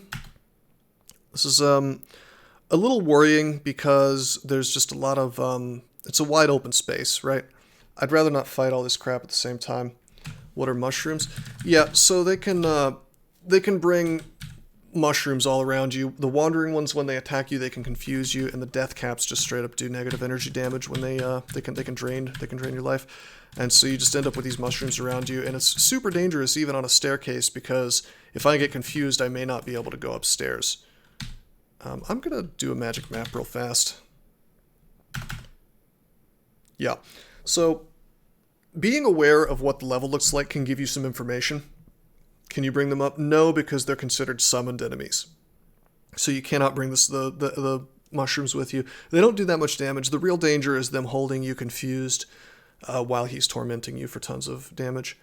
Anyway, check this out. Look how much of the floor is in this big, wide open area.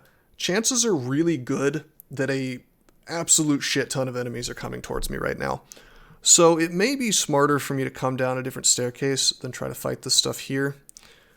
I think I'm gonna... I think I'm gonna Brothers in Arms, though. Oh, that's a big boy. That's the biggest of boys. Stone Giant Berserked. Make another one. Oh, we have 2 boys. Hell yeah. Alright, so these guys are just gonna rip this Quicksilver Dragon apart for me. Boom, boom. Okay, we're gonna wait. Okay, check it out. I can stay away from this Cursed Toe by simply taking a step away. And again, it is a bit dangerous. It is a bit dangerous that I'm taking this fight instead of just going upstairs. Because like I said, it's a very wide open area. There could be an awful lot of stuff coming for me. It's not exactly good. The only reason I'm doing it is because I know I can kite that Cursed Toe essentially forever because of how slow he is. I could always haste and walk away too. Take a step up. Okay, there's the Cursed Toe. I can't evoke Fog again until it's too cloudy to do that here. What we're going to do is we're going to Fog again with a scroll this time. Take a step up. Oh crap, he can see me. Take a step this way. I really want I'm just trying to give my Stone Giants time to get work done, basically. Sadly, these these poison cloud, the poison gases have taken the place of where fog clouds could be because of that stupid green draconian.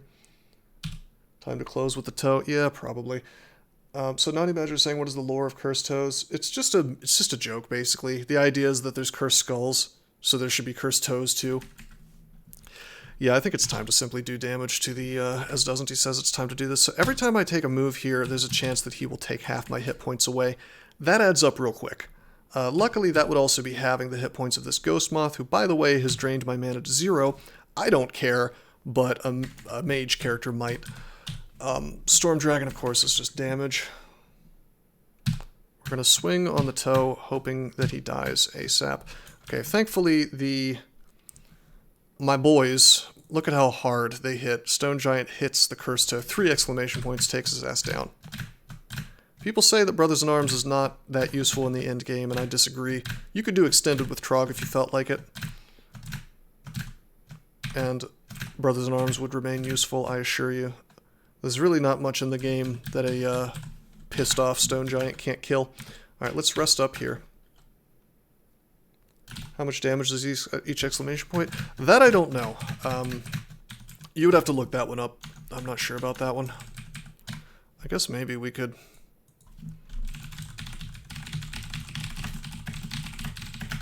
I just realized I have a viewer here, so I'm gonna tell him about my stream. Okay, so if we look up damage, that's 2 question marks because I'm not looking up a monster. Yeah, I don't know. I don't know where it would explain how many each was. But that reminds me, I should we gotta do some inscriptions, bro. Twitch.tv Malcolm Rose Gaming. I showed how to do this in one of the last sessions. You just press I for inventory and then go to the item and then press I again to inscribe, and it just puts a little thing next to it. Alright, so we magic mapped. Let's pick up this haste thing. This is the closest downstairs, so what I'm going to do is I'm just going to dig. Oh, wait a minute, that's a stone wall. You can't dig through stone. Dang. Okay. So we're going to go over to this staircase and go down. Again, I'm not diving. I am diving, but I'm only diving to come right back up. This is to make sure I don't get taken... Oh, I got berserked by the moth. This is to ensure that I don't get taken out of position by shaft, which can be incredibly dangerous. If you think it's dumb as hell that you're supposed to do this in the reverse order now, man, you are on the same page as me. Alright, this is an electric golem, very dangerous enemy. If you don't have Aralek versus these guys, they're horrifying. If you do have Aralek, they can still be pretty horrifying if you fight them wrong. They lightning bolt, and they moved really, really fast, so they can lightning bolt you like a bunch of times in a row. They will also zap you by bouncing the lightning bolt off of walls, so you really want to try to stay in a position that makes it hard for them to do that. Also, they'll blink around, so if you have something like anti-magic, it might be nice to stop them from doing that. But we can kill them pretty fast. Alright, here's one of the most dangerous enemies in the entire place, not because they do damage to you, but because they mess up your positioning. Anything that says shifter, that's a class. Red Draconian Shifter, they're not shapeshifters, they shift you. So they can dimensional anchor you if you don't have good MR that stops you from teleporting and things. They can blink you, sending you somewhere else. They can blink range, sending themselves away from you. They can blink away. Wait a minute, what now? Translocates the caster to a location further, still within line of sight.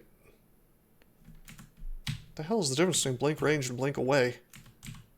Anyway, the point is they can blink other, and that's horrible because it's not affected by MR. They can just kind of do it. I would say they're actually more dangerous than Nagarajas, because if Nagarajas were to teleport you, you can simply read Tele to cancel it. These guys do this crap instantly, so if they used it on me, I could end up, like, right here. You know? And who knows what's over there. See? He blinked me away a little bit. So, I mean, not having access to the ability to reposition yourself as easily, in addition to that, because remember I said you can't use blink, control blink in here yourself. You can get put into a very bad situation very quickly by those guys. Uh-oh, why am I... Oh, I am supposed to be fighting. Yeah, so there's one more floor of Zot, but I'm not going to dive that because that's Zot 5 and that's special. Just equip minus Telly. That's true, there is an item brand, well, item artifact type effect called minus Telly, which stops you from teleporting or blinking or anything, and it can be really useful to wear in here under some circumstances. Ideally on a ring or a weapon so you can swap it off. But none has spawned this game. Technically I could identify some artifacts and maybe find a minus Telly item, but I don't care too much. Add this gold dragon. Gold dragon scales has dropped. Really good item. If we had more enchant armor to push that up to, you know, like a particularly serviceable type of, you know, high enchanted armor, we would consider wearing that. Can you get no, you cannot get shafted into Zot 5. You can never be shafted into a branch end if that branch contains a rune or the orb. So you can be shafted into Lair 6. I don't think that you can be shafted into Elf 3, though. It would be pretty goddamn lame if you could be shafted into Elf 3. Of course, you can get teleported on any of these floors, so you can still get teleported into the ending of a branch, so you got to be aware of that. But no shaft. Okay, so we're going to do this backwards. We're going to actually be liberal about berserking in this particular location, because I have this nice safe place that I can go back to. Is that true for hell branches as well? I don't know, but I know that I have, if I find a shaft, I will happily manually use it in hell, because you really want to go down, to be honest. If you get sent to the absolute end of a hell branch, I would consider that to be a good thing. Have I cleared crypt? No, I've left crypt. Ordinarily I would not, but we're saving it to get piety on the shining one, which I will explain after I swap to him. See you in hell. Alright. Let's do the rest of this floor. This will be a 15 rune game. I typically don't do 15 rune because it takes a long time, but I think it's good to sort of talk about what the character can do, you know, in all parts of the game. Because one thing that I insist upon is that any character can do 15 runes if played correctly. Although they may have to farm a bit first. Yeah, I keep getting intelligence because I don't want to go to stat 0. Once I have about 10, I'm going to feel more confident about that. Spin is painful to do? No, yeah, kinda. I mean, Spriggan Enchanter is annoying in general, but you just you just get Malign Gateway if you find it and then win. Oh, hey, Draconian Knights, they are real big boys. Also, by the way, any purple Draconian has the same Quicksilver Bolt as the Quicksilver Dragon that can do up to 60 damage, so literally any guy can just straight up do 60 damage to you if he's purple. Really important to keep in mind. The Knights are beefy melee, and they tend to have shields, and they can throw Icicle for big damage. This is a place that really rewards you for having Omni Resistance. Purple Draconian Annihilator, by the way, is kind of like the Deep Elf Annihilator that can have Crystal Spears, so, well, they always have Crystal Spears, so be careful. I'm going to fight this very slowly. Well, he's dead now, so I don't need to be slow anymore. What is the traditionally easiest combo for 15 runes, JF Karen is asking me.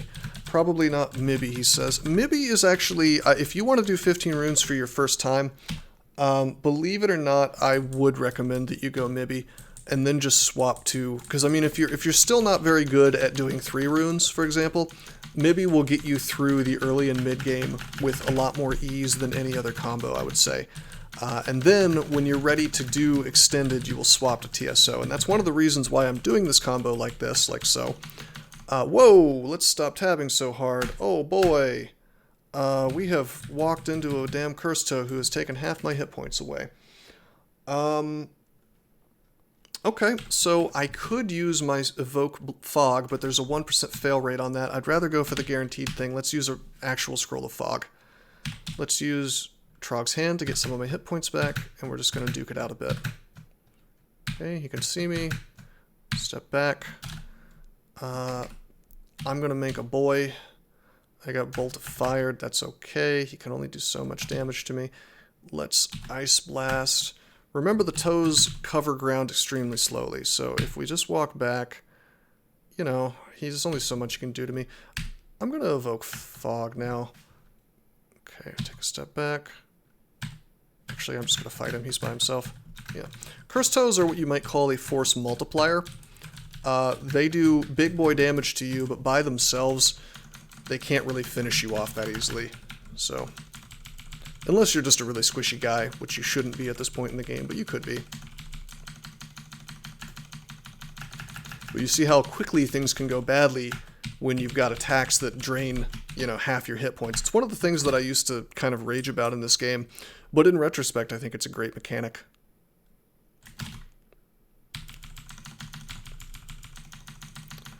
Because, I mean, it will not kill you unless you've made a mistake. I promise you that you will not die in Extended.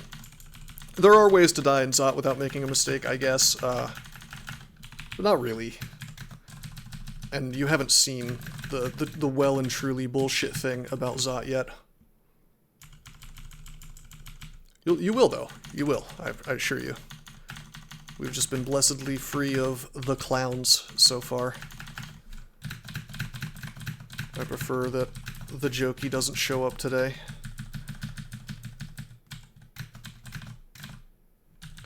And Orb of Fire. It's true, there is the Orb of Fire. Way more scared of clowns, though. Watch out for that Annihilator, could have done a lot of damage to me. You can kind of tell without even looking at the message log just by how they look, what kind of class they are.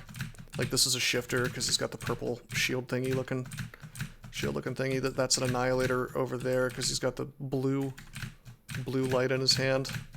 I'm gonna Trog's Hand to get my hit points back. Took that a little more slowly, one turn at a time, because didn't know if I was gonna get LCS'd. Who are the clowns? Oh, you'll see. I think I'd rather explain that when I have one in front of me. Whoa, okay, so we took a step forward, immediately tormented. By the way, the Golden Dragon took half his hit points too. Let's take 2 steps away. Let's evoke Fog. Let's Trog's Hand. I'm gonna Acid him, take his AC down. We'll rest. Okay, I'll just take a step up. This is okay. The moths can't really do damage to me. There we go. I'm gonna back the hell off. There we go. Oh, it's the Killer Clown. Alright. So we have a ghost here, who can Dazzle Spray me to confuse me. That was close. It wasn't, though. It looked like I was losing a lot of hit points, but what was around me? There was a Toe and 2 Moths of Wrath. How are they going to do damage to me to kill me? The Torment can take a percentage of my hit points, but the Toe can't really do much to me, his mushrooms can't really do much to me, and the moths attack for like nothing. And they could berserk me, but that'd be good. The mushrooms really don't do that much. Like if we look up Wandering Mush, 20 damage, that's not much at this point. Remember, reduced by GDR and whatnot. That's true, they do confuse you, although you can just drink potions at that point. Curing takes away the confusion. I mean, should I have been a little more careful there? Probably. But it wasn't really that dangerous, I don't think. Alright, here's the Killer Clown, which is the worst designed enemy in the game, thanks to that narcissist guy I was talking about earlier, Gamma Funk. Here's the problem with Killer Clowns. They have this new ability called Clown Pie. Throw Clown Pie. Throws a harmful yet strangely delicious pie that can inflict its victim with a number of debilitating temporary effects. So there's a lot of goofy things, like there's a lot of reasons why this ability is stupid. It ranges from like basically, you know, ignorable things like vertigo to game ruining things like getting turned into a bat. So with the vertigo, you know, first of all, this is an effect you see almost nowhere else in the game, so you're like, what the hell is this? You actually have to look it up by doing !/status vertigo. It's just reduction of evasion, accuracy, and spellcasting success. Okay, whatever. And then there's silence, which is really bad because it stops you from doing basically anything. You know, can't cast spells, can't use god abilities, can't use scrolls. You can notably use potions or evocations. Fire vulnerability, really bad when you're near an orb of fire. I'll talk about those later. They do a shitload of fire damage. Stat drain is enormous. They can do like, I think 5 or maybe 6 points of stat damage to you. So this is horrifying for me with my low int. An aversion to drinking potions stops you from drinking potions. And if it turns you into a bat, hog, or insubstantial wisp, you lose all the bonuses from the equipment that a bat can't wear, which is everything but an amulet. So my MR would basically go to nothing. All my resistances would go away. Yeah, I guess I would just lose the ring MR. Anyway, the point is you could get turned into a bat, and then if there's anything around that has like an MR effect, it could just paralyze you way more easily, and then you have no defense because you're a bat, right? You're not wearing your armor anymore, so you just die instantly. It's not good. So this guy annoys the hell out of me. Why don't we use a vulnerability scroll?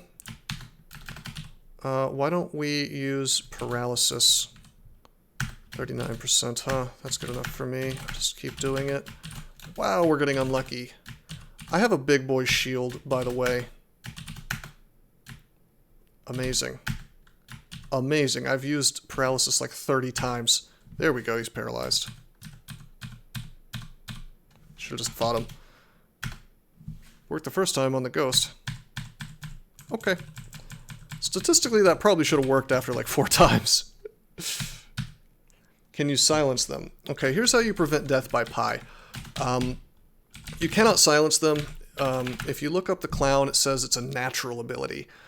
So one thing that helps you a lot against these guys is your shield will actually block the pies.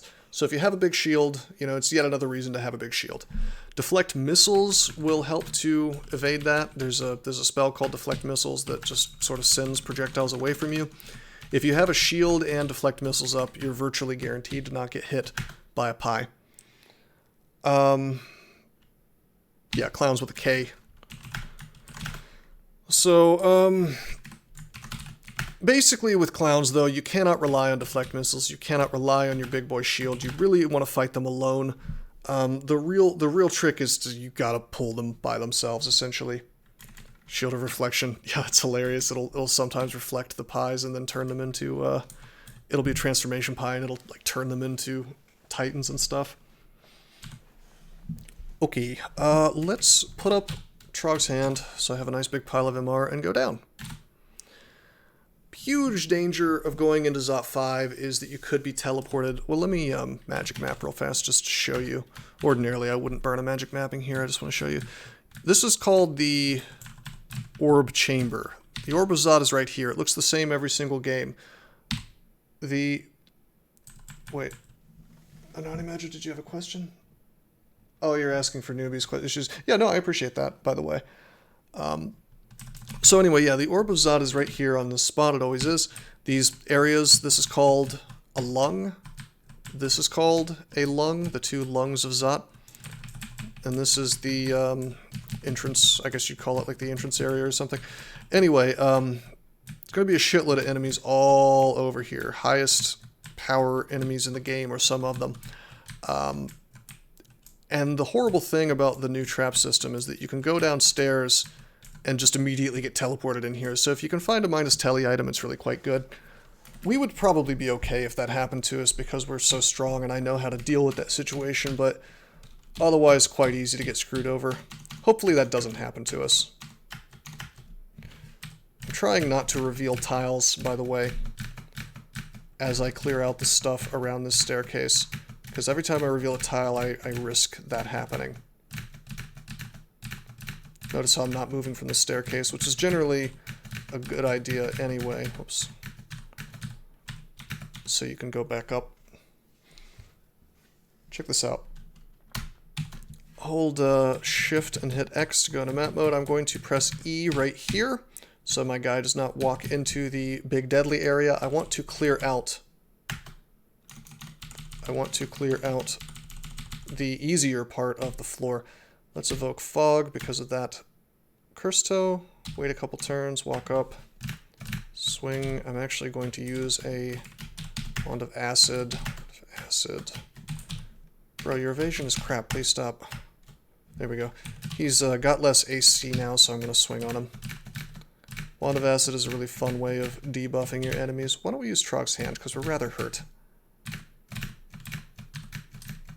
These little baby draconians are not a huge deal, and if they were, you know, their MR's crap, so I could just paralyze them if I felt like it, as long as they're not purple. That's why I was willing to fight them at half hit points. They're not exactly dangerous enemies, although they can be, depending on your character. Oh, whoops, that's a Curse Toe. Let's, evoke Fog, rest. Just tab him, he's by himself, I'm not worried. That doesn't mean that you should let him torment you 50 times, though. Alright, let's walk backwards. By the way, no nets. For those of you who have played this game before, we found 0 nets this game. Alright, so we walked backwards. This is an Orb Guardian. It is one of the beefiest melee dudes in the game. My character can tank them really well, but if a Moth of Wrath were to berserk one, I would be in a big trouble state, I guess you could say. Check it out. This is a net trap. I'm going to walk into it. We're netted. As long as I don't try to walk out, I won't damage the net. So if I just evoke Blink, I can get myself a free net. So we finally have nets. Nets are really good. Nets, you can throw them on enemies, and if they're not too big, it'll work, and it'll stop them from attacking you until they've broken the net. We really don't want this Zot trap to hit us, so we're going to evoke Fog. I'm going to shout a bit. There we go. The name of the game is to draw as much crap out of these lungs as possible. We've gotten what's called a double trapped. Can net traps trap mobs that walk into them? Nope. If an enemy walks onto the net trap, no matter where you are, you get netted. Traps are very mean in this game. Okay, Alright, so we've got what's called a double trapped lung. The Zot trap will never go away. This dispersal trap will never go away. So it's going to be very obnoxious for us to get in here. There's also a mark trap here. Or an alarm trap, I guess you would say. Yeah, I think I almost want that alarm trap to go off so I can pull shit out of the lungs, but then this Joker will be right on top of the disperse trap right after that.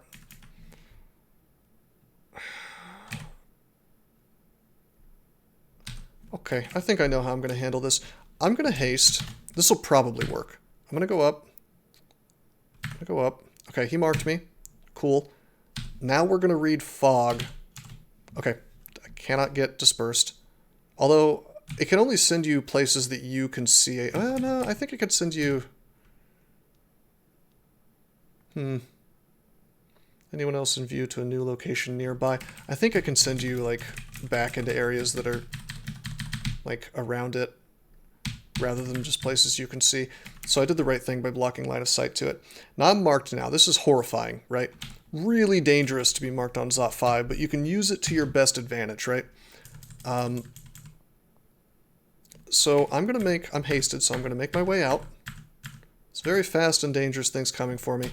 So what I would really like to do, if possible, is I would like to make a kill hole. Trying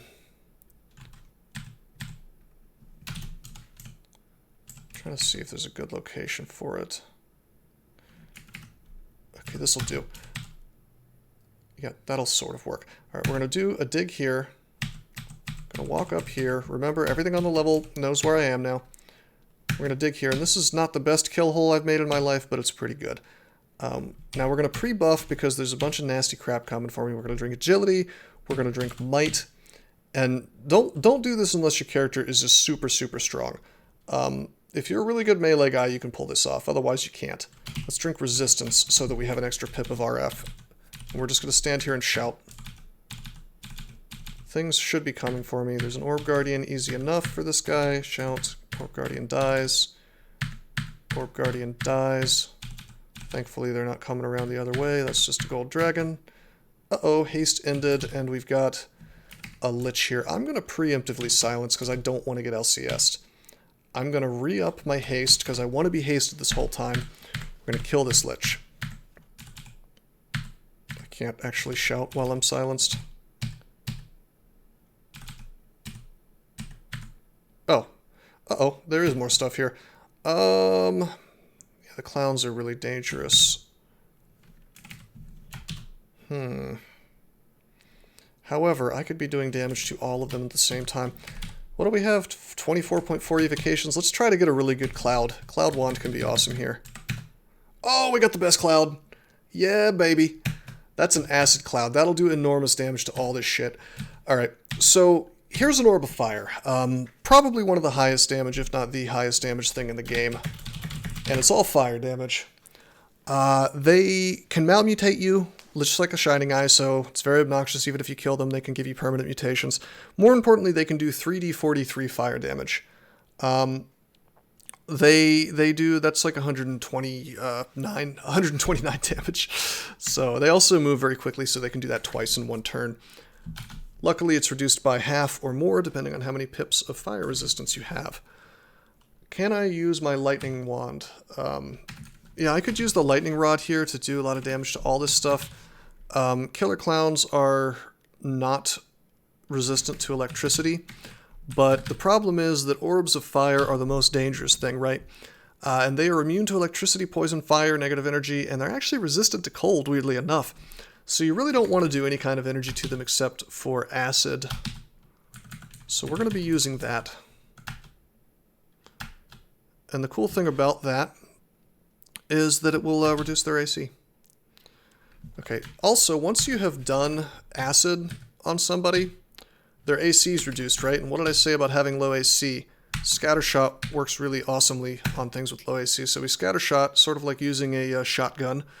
Burst of metal fragments hits the clown, X3, again, and he just dies. Pretty sick. Swing on this dude. I want to kill these clowns as fast as possible. That's why I'm burning scatter shots on them. Uh-oh! That's annoying. There's an orb of fire here. My kill hole situation has gotten much worse.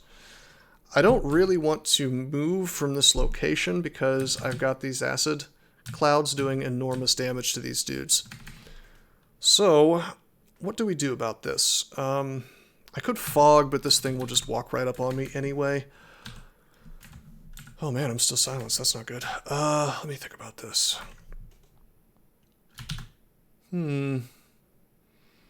What's the best move here? I could make a box of beasts. No, fogging is not the move. Dig up? Yeah, I'm actually out of dig wands, or else we would have made a better kill hole with more dig charges. Dig would be optimal here. If we had more, I would have dug again up here instead of down here, and I would have probably dug up this way or something. Okay, here's what we're going to do. We're actually going to Ice Blast. We're going to try to get more damage on the Killer Clown and this orb at the same time. We're going to try to kill both of them. It won't kill the orb, but it might kill the... Oh, gotta malmutate. The orb doesn't want to come into the acid. That's pretty smart on his part. Okay, the clown's probably going to die to acid next turn. Let's take this time to make a cloud here and hope we get acid again. Get a blast of flame. Useless. Okay, that's fine. Still hasted, mited, agied, and resisted. Not taking too much damage. The orbs of fire are choosing to mutate the shit out of me instead of doing damage, which is a-okay with me. Alright, let's acid this orb. Misses. They have really good evasion, so it's probably not going to work too hot. Let's try to acid this orb over here. We want the orbs dead as soon as possible. Alright, we finally entered the fog. It's time for us to swing on him. Technically, I could scattershot him, but they still have pretty good AC, even while acided, so we just swing. And with the might, we do a ton of damage to him. The fog really did the work there. Okay, what do I want to do here? I would actually like to make sure this guy does not hit me with a pie. It could be very dangerous in conjunction with this, in combination with this orb of fire. So we're going to do a File of Floods to put an ally, hopefully, between me and him. It didn't actually work, though. The water elemental ended up in the wrong tile. Now, I don't want to step up and kill the clown because I don't want to... Well, actually, no, come to think of it, I am immune to the acid fog because I have our core. So I could have... You're right, I could have done that. Too little too late, though. I think I'm going to just try to get damage as fast as possible by Ice Blasting. Okay, he's next to me now. We're going to swing on him and he dies. Oh my god, there's another one. I can't begin to tell you how dangerous it is to have the clown near me. And also a bunch of other stuff. Would have been way better to have a better kill hole. In fact, I am not afraid of this orb by himself. I'm afraid of the clown, so we're just going to keep going. We're going to keep going for him. Now we are going to use Lightning Rod. Guaranteed to hit. No, we're not. There's a water elemental there. We don't want to hit our own water elemental, do we? And unlike most things, I can't stop that short with the dot key. So instead, we're going to use acid, and we're going to press dot on that. Misses. Okay.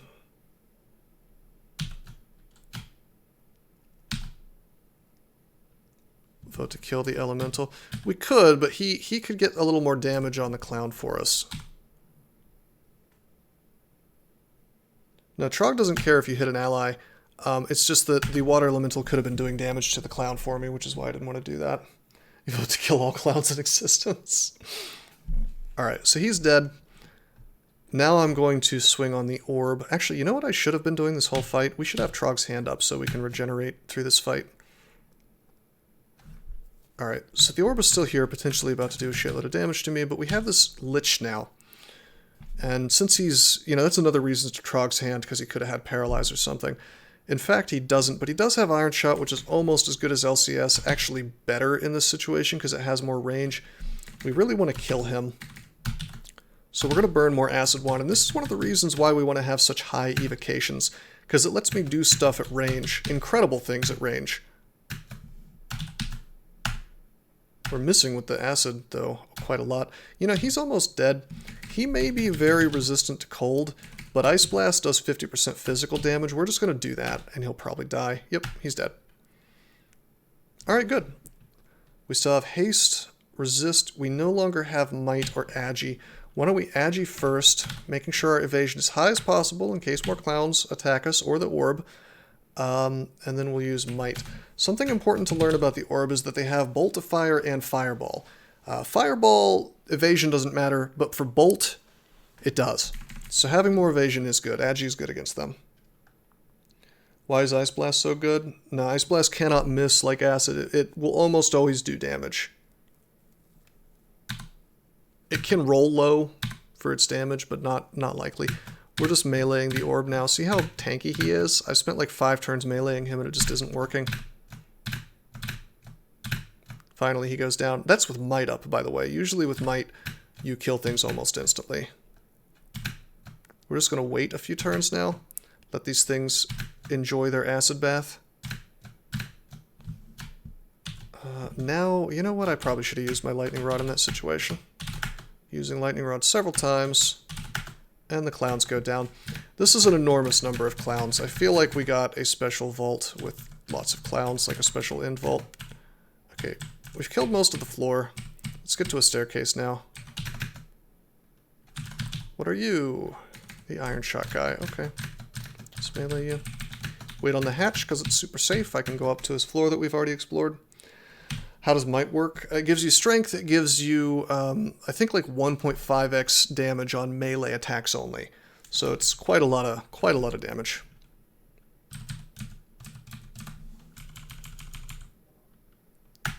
Okay. Whoa, hello, buddy. Let's take a step up and to the left. You can banish me. Let's Trog's hand. We no longer have our RF++ from the resistance potion, so why don't we drink that again real fast. I'm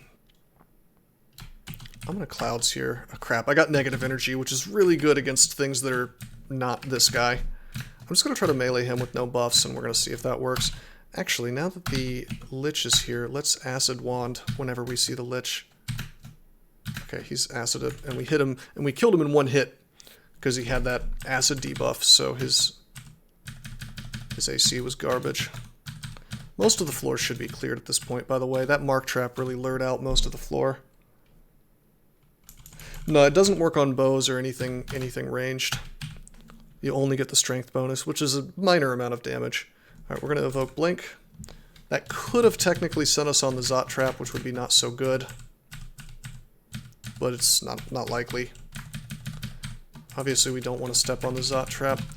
We will step on the Dispersal Trap, and we're going to have a grand old time with... There's this other dev named Ebering with very bad ideas, and one of those ideas is Dispersal Traps, and we could have been moving into that trap for like 5 solid minutes trying to get into this little area. There's no real way over it unless you... like, no guaranteed way over it unless you happen to have found Minus Telly. Or have a very narrow list of god abilities like the Rue Rue Hop. Okay, the clown by himself is not that risky. We're just going to attack him. Let's see what mutations we ended up with. We ended up with a lot. Hello, armor mutation again. Also the stat damage. We may drink some potions of mutation. We have 4, and then there are 3 more for sale. But we're going to wait until we finish Zot, because there could be more orbs that could mutate us more. Oh yeah, I do remember that, Mr. Ostrom. That was funny.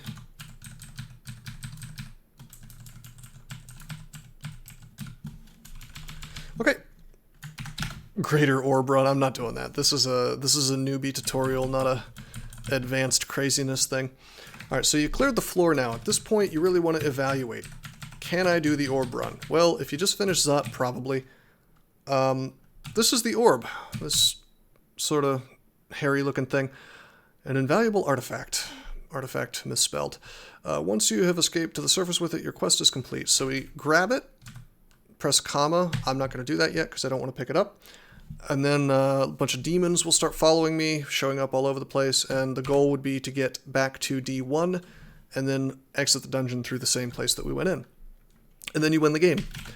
But instead, we're going to be going for Runes of Zot. We're going to be trying to get 15 runes today. If I was going to do the orb run at this point, I would feel very confident about it. There is a thing called a Holy Word Scroll that I'd prefer that I have, which I don't. But otherwise, you know, I could use things like sacks of spiders to just make a bunch of spiders next to me if a particularly dangerous demon shows up, and then they'll get webbed and I can just sort of walk away from them. So orb run is pretty straightforward for this character. You just kind of have to know how to deal with it. Yeah, we're not doing that. Instead, we're going to look for the shining one. So I Control F the shining, and there he is on D3. Or I could simply go into the temple. Whoa. Did we never find the temple? Sorry, don't... Oh, right. My auto travel's broken because of this stupid trap. Let's take this trap out. Let's take this other trap. Wait. Let's use up these net traps. Evoke Blink. There we go. Are there any more? Yeah, there's some over there. I'm going to get me some free nets before I leave here. I prefer Evo overthrowing by far, although that may be more of a competition now that javelins are overpowered as hell and all, you know, half penetration brand.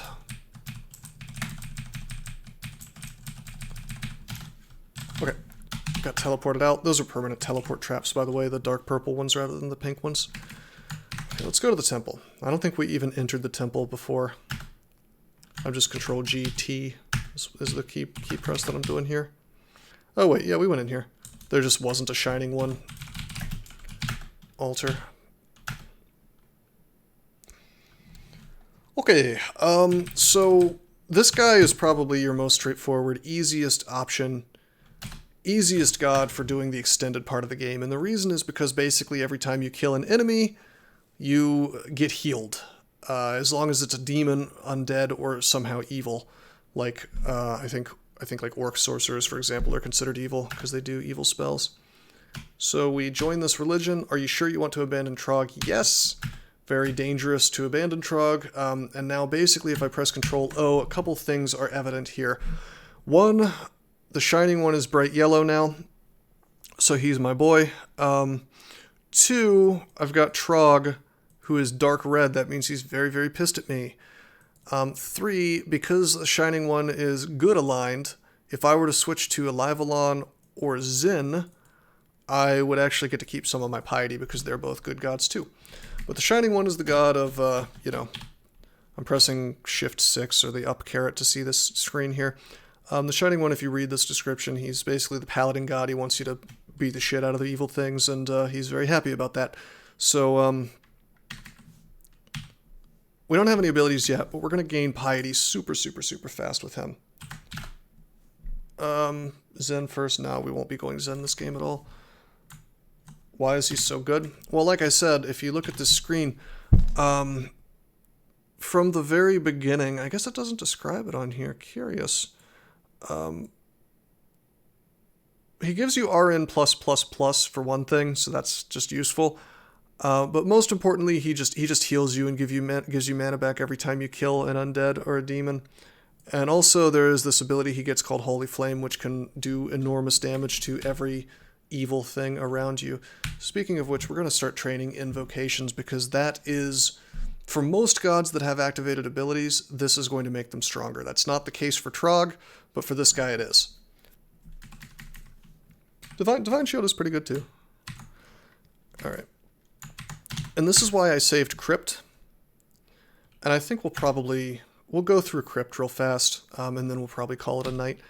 You hear the crackle of arcane power. There's an entrance to a wizard's laboratory on this level. Hurry and find it before the portal closes forever. Let's magic map.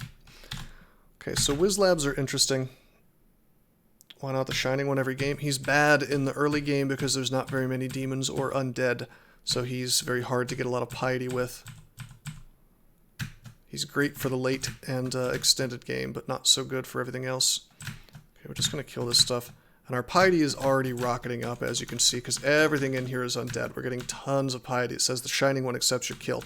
You don't get this if you're killing living, normal things, non-evil things. We magic mapped so we could see where this Wiz Lab is. It's right here. This is like a super portal vault. Only one will spawn, sometimes none. Sometimes you won't get a Wiz Lab.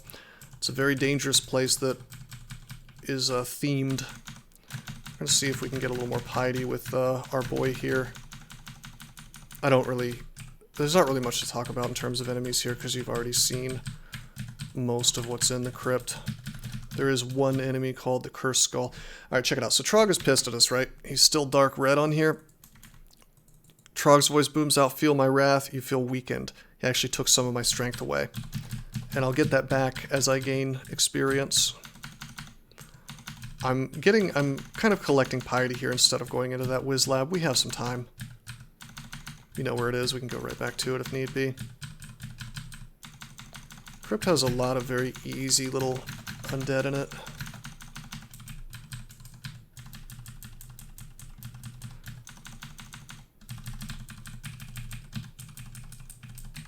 Okay, I have Divine Shield now, that's cool. I don't know if I want to do a Wiz Lab while under Trogwrath. He can just straight up paralyze you. This is not so good. Hear the crackle of a magical portal nearby. I only need to be worried once it starts saying it's like a fast crackle or a loud crackle or things like that. A snap, crackle, pop.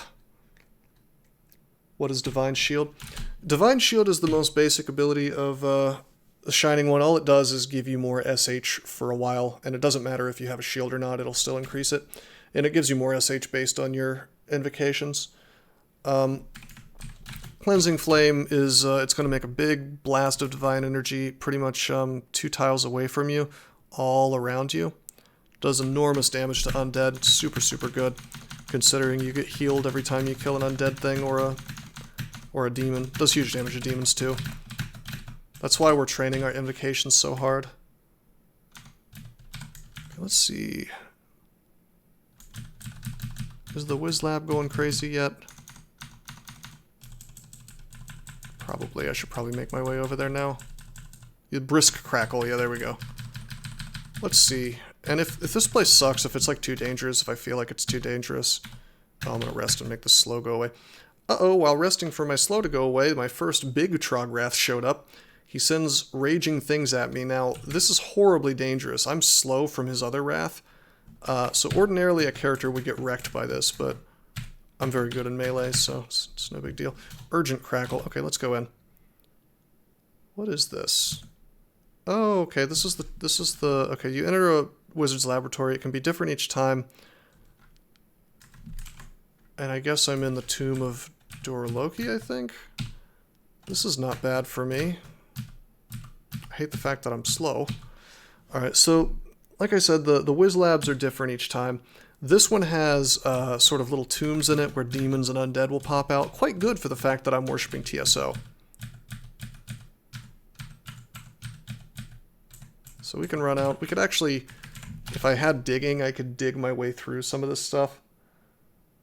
How would a new player know if this is bad or good? They wouldn't. You would have to look up every single Wiz Lab, basically, and then try to see on the wiki, I guess, you could see the fact that if it says there's like symbols on the walls. You know, typically that means you're in...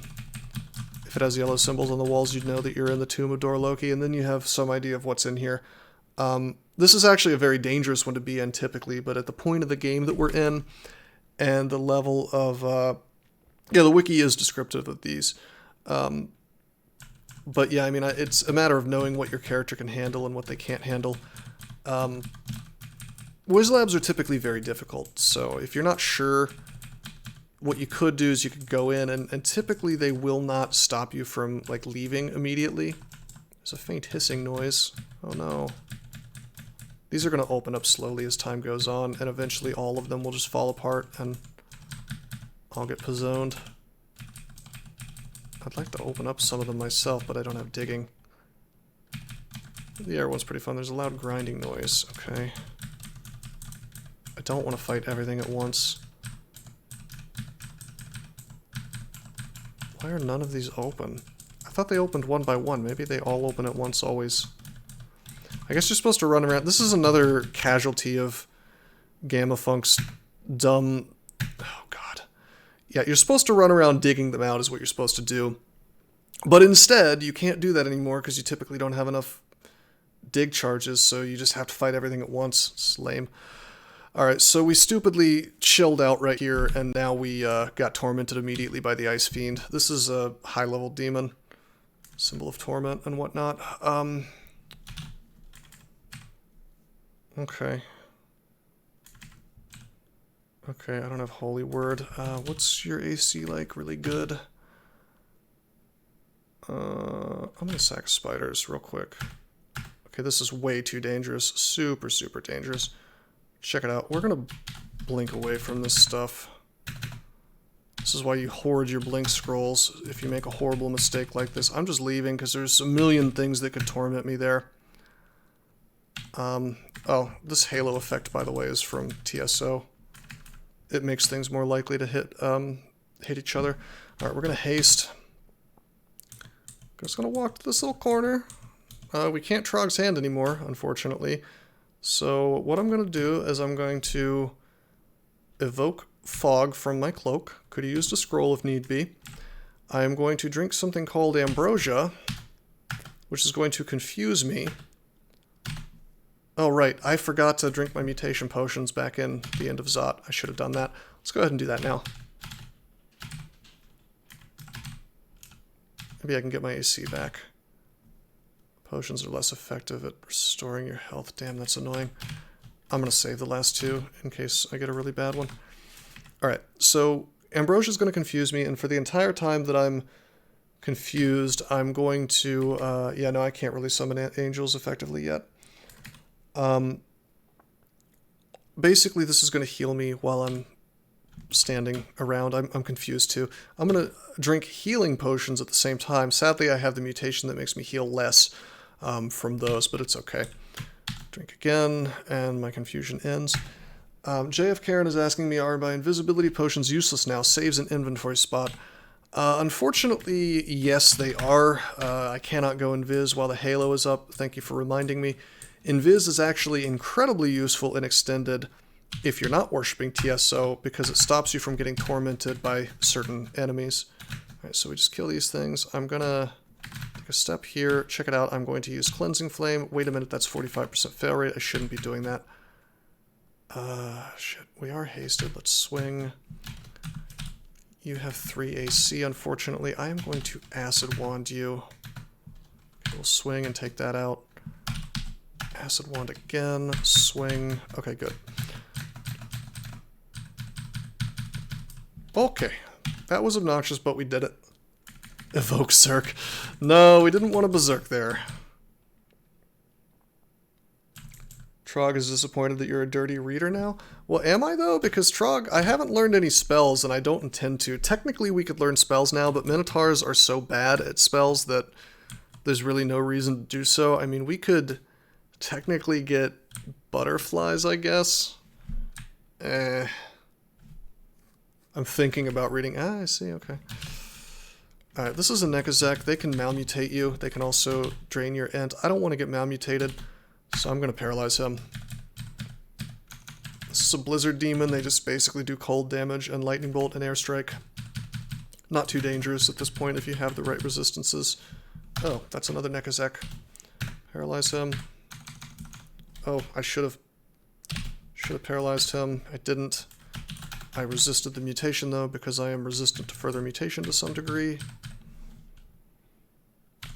I can't get regen at all because of the change. Although I guess regen still exists in the version of the game that I'm playing for the time being, because it's not trunk. Okay. Alright, let's leave the Wiz Lab. There are 3 floors to crypt, and nothing really dangerous happens, usually until floor 3, although that's not necessarily true. Let's go down. Floor 2. Remember, those ancient champions can do 150 to you if they have haste and iron shot, so just be aware that that can happen. There's not much food in here, which doesn't matter for me because I have an enormous amount of rations, but in theory it could be meaningful for a troll if you've been messing up. Trolls get hungry easily. Okay, check this out. I'm full piety now. I have full R negative. I can drop this ring of positive energy and still have full R negative. Also, I have the ability to brand a weapon with Holy Wrath. It also has a Holy Word effect when I do that. I can only do it once, so check it out. Brand weapon with Holy Wrath. We're going to brand the +7 Broadaxe of Freezing. Does the Holy Word effect. Jiangshi convulses. That's a Chinese zombie vampire thing. He takes damage and we'll do less actions for a while. Now we're using the Holy Word, or the Holy Wrath axe, which does just an outrageous amount of damage to these guys. How many enchant armors? That's a good question. There's only two so far. Let's just kill this thing. Okay, so I'm gonna type Jew and 2 and symbols ring, so I just get rings. That looks up. It's jewelry and ring. If I just put ring, I would get ring mails and stuff too, and that's annoying. Let's look at all the rings that we have. Technically, there was this like super sick. This is a super sick MR plus ring, I suppose I could wear, but we don't have the money for it, do we? What we could do, and what I think we will do, is we're going to go to Depths 5. We're going to pick up this +6 ring of evasion, which is the highest evasion ring, highest evasion you can get in a ring. Wow, there's stuff left over here that you can get. We already did a bit of a zig, actually, so we can't do zigs right now. I'd like to have a little bit more MR. Technically, I'm 1% chance to get paralyzed by an Ancient Lich, which I really don't like. Any MR plus I could wear extra other than that ring? Not really. We should drop the Wand of Clouds. That's considered contraband now. It can make negative energy, which is evil, and TSO does not like evil things. Gold Dragon Armor? That doesn't give MR plus. You're thinking of the Unrand Gold Dragon Armor. Okay, let's go back to Crypt. Yeah, Gold Dragon Armor gives RF plus, RC plus, and R poise. Yeah, TSO gets mad if you use a Wand of Clouds and you end up with negative energy, which is dumb. You would think he would just stop you from getting negative energy. One less reason to train Evoke. No, Evoke is still awesome. Okay, we're on floor 3. This is going to be a pretty much hard set floor. It's going to look the same every time. We have a Scroll of Acquirement. Ordinarily, I'm not going to save those, but this time I am. If I don't find a good source of MR on this floor, I'm going to... Actually, you know what? I'm going to go ahead and do this. Let's acquire gold. Oh, shit! We just got 4,000 gold! Gained 4060. I just realized there's Ancient Liches on this floor, so I really need the MR. Let's go back to Depths 5 and buy that thing. Okay. Put that on instead of the +6 evasion. As much as I would really love to have the +6 evasion, The MR Plus is more important for us. Yep.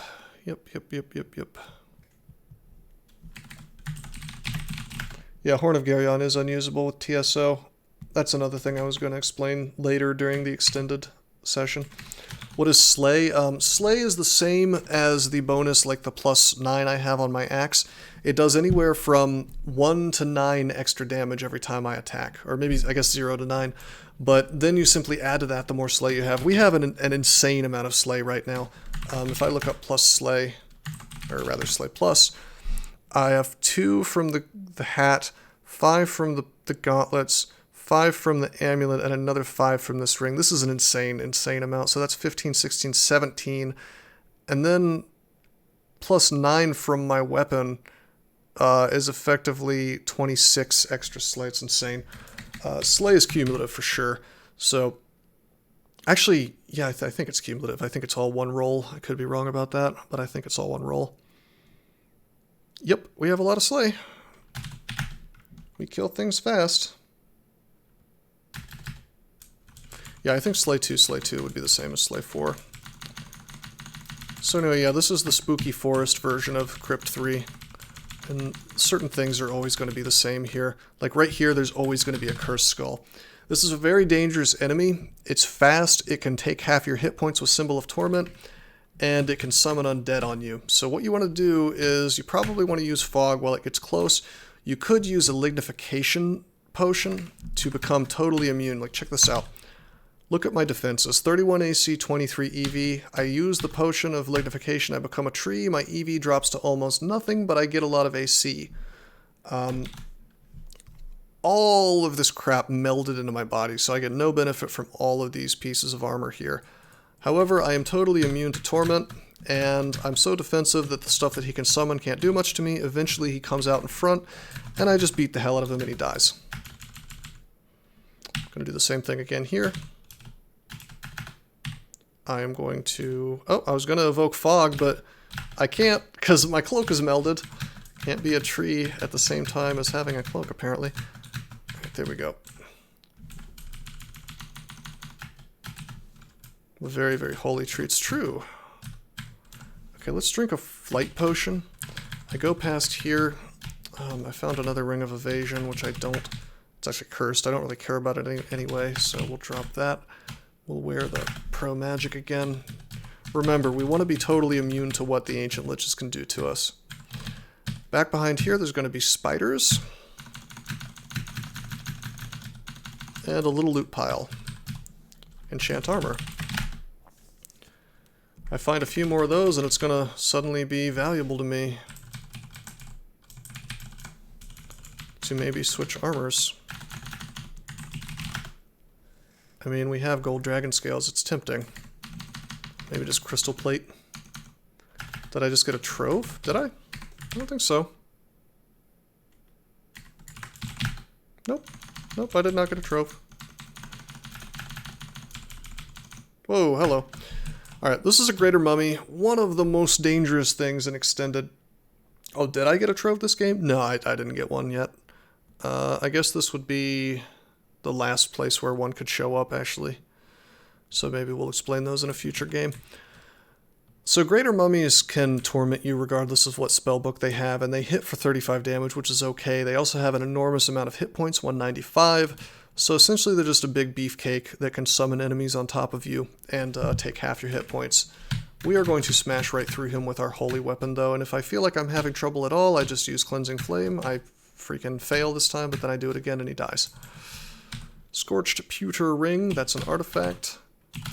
Oh, that's okay. That's strictly better than my MR plus ring. That's our Poise RF plus, MR plus, and Int plus 2. Cool. Now I have our Poise from something that's not that body armor, so I'm even more motivated to stop wearing it. Couple more artifact rings. Let's identify them. RC minus, Arlec, R Poise. I don't really want that. RN plus, Int plus 3, Dex plus 3. Don't need that. Tempted to carry around the Int plus item, though. Just in case I get stat zeroed. I don't think it's necessary, though. Yeah. Learn Abjuration, no joke. No, I'm not doing that.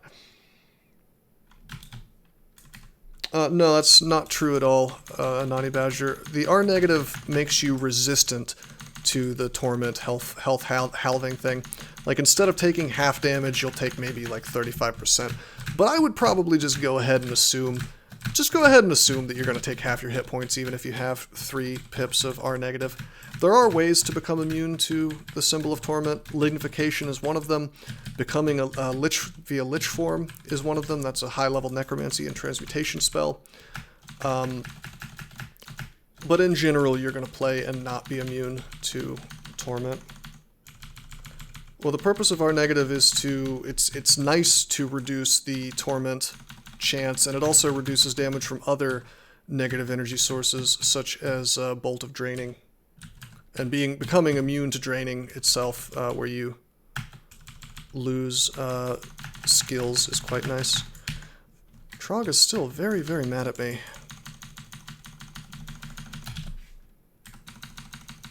Bone Dragon, very good melee combatant, but we just crush him.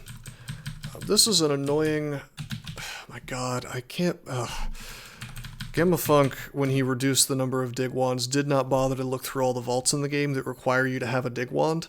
So now there's crap like this. You're supposed to dig through this grate and get this loot, and you just can't do it if the game doesn't spawn very much dig, which it almost never does now. Technically, and here's the... super tedious. I could sit here and I could evoke Blink like 50 times, and eventually... There we go, I got lucky. Eventually it sends me back there. But I don't think that's intended. When whoever made this vault made it. Can you be a mummy or a vampire and worship TSO? Nope. Nope, undead creatures cannot worship TSO. However, mummies and vampires are immune to torment. Actually, I think vampires are not immune to torment these days. But mummies are, and so are ghouls.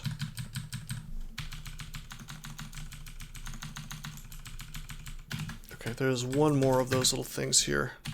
So we're gonna play the Blink game. Got lucky again, good.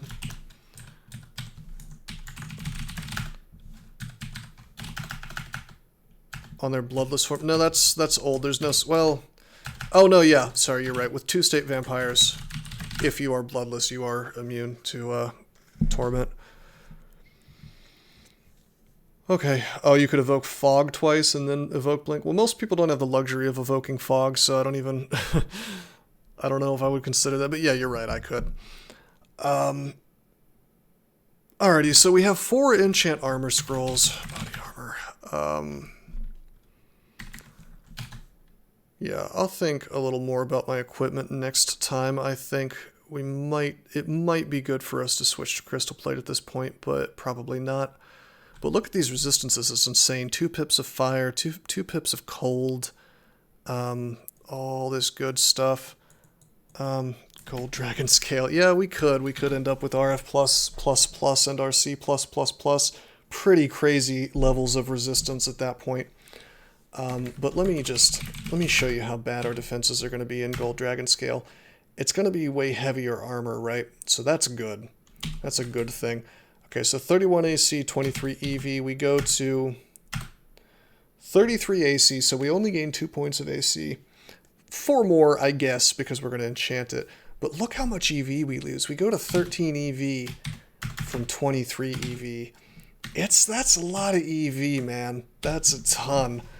If I had more strength, like right now my strength is sad as hell. It's only 22. It is worth it though, GDS. I disagree. I think it would be worth it if I had no RF or R cold. But with the pips of resistance that I already have, I'm way more interested in having defense at this point. Like even a single pip of RF or a single pip of RC is enough to make me value defense a little more, I think. I tell you, if this Gold Dragon Scale gave me MR+, I would definitely go for it, but can I drop something for more strength? What do I have, strength minus? Yeah, I could take off these boots, I guess. I don't want to take off the ring because that's MR+ and we need it. My resist is not set though because the boots are giving me R core, and while it's not necessary to walk around with R core, it's pretty cool to be able to. Also, I mean, the plus blink is nice because I'm not necessarily always going to have this blink mutation. Plus, the blink mutation takes hit points when I blink, whereas if I evoke blink, it costs me nothing really except for a little mana. Anyway, let's go to a Portal of Hell. So at this point in the game, we've cleared out every single part of the game except for the extended game and the end. I feel really bad about going in here while still under Trogwrath. But I kind of have to at this point. Can't fail blink with Evo at 27, that's true. That's another good point. Yeah, so the extended parts of the game are where the lion's share of the runes are. Pandemonium gives me 5 runes. Hell, the various hells give me 4 runes, and then Tomb gives me 1 rune. My dig kill hole doesn't work anymore. What did they make? Did they make Vestibule out of stone? Is that... Oh, you mean because I'm out of digging one? I'll talk about that later. We're not going to do this just yet. This portal is going to take us to the Vestibule, which is an area that has 4 different portals that lead to those 4 different hells. Tartarus is negative themed, negative energy themed. Gehenna is fire themed. Cocytus is ice themed, and the Iron City of Dis is just like straight up damage, earth magic, I guess. Next time we play, I will probably try to do all the extended parts of the game and just kind of describe all the stuff that's going on there. But I tell you, like, if we weren't doing that, we would have already won the game by now, because we would have taken the orb and simply ran with it up the stairs and gotten to Dungeon 1 and left.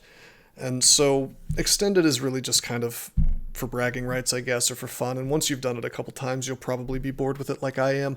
But I am going to do it just to show how it's done. Anyway, that's going to be it for the night. I hope you guys enjoyed the stream. I know I did. But until next time, I'm signing out. Did you know that there are many ways that you can help support this channel? Read about them on rosecrypto.com/support. At Rose Crypto, you can learn all about cool things like the Brave web browser, Bitcoin, and other cryptocurrencies. Thanks for watching, and don't forget to like and subscribe.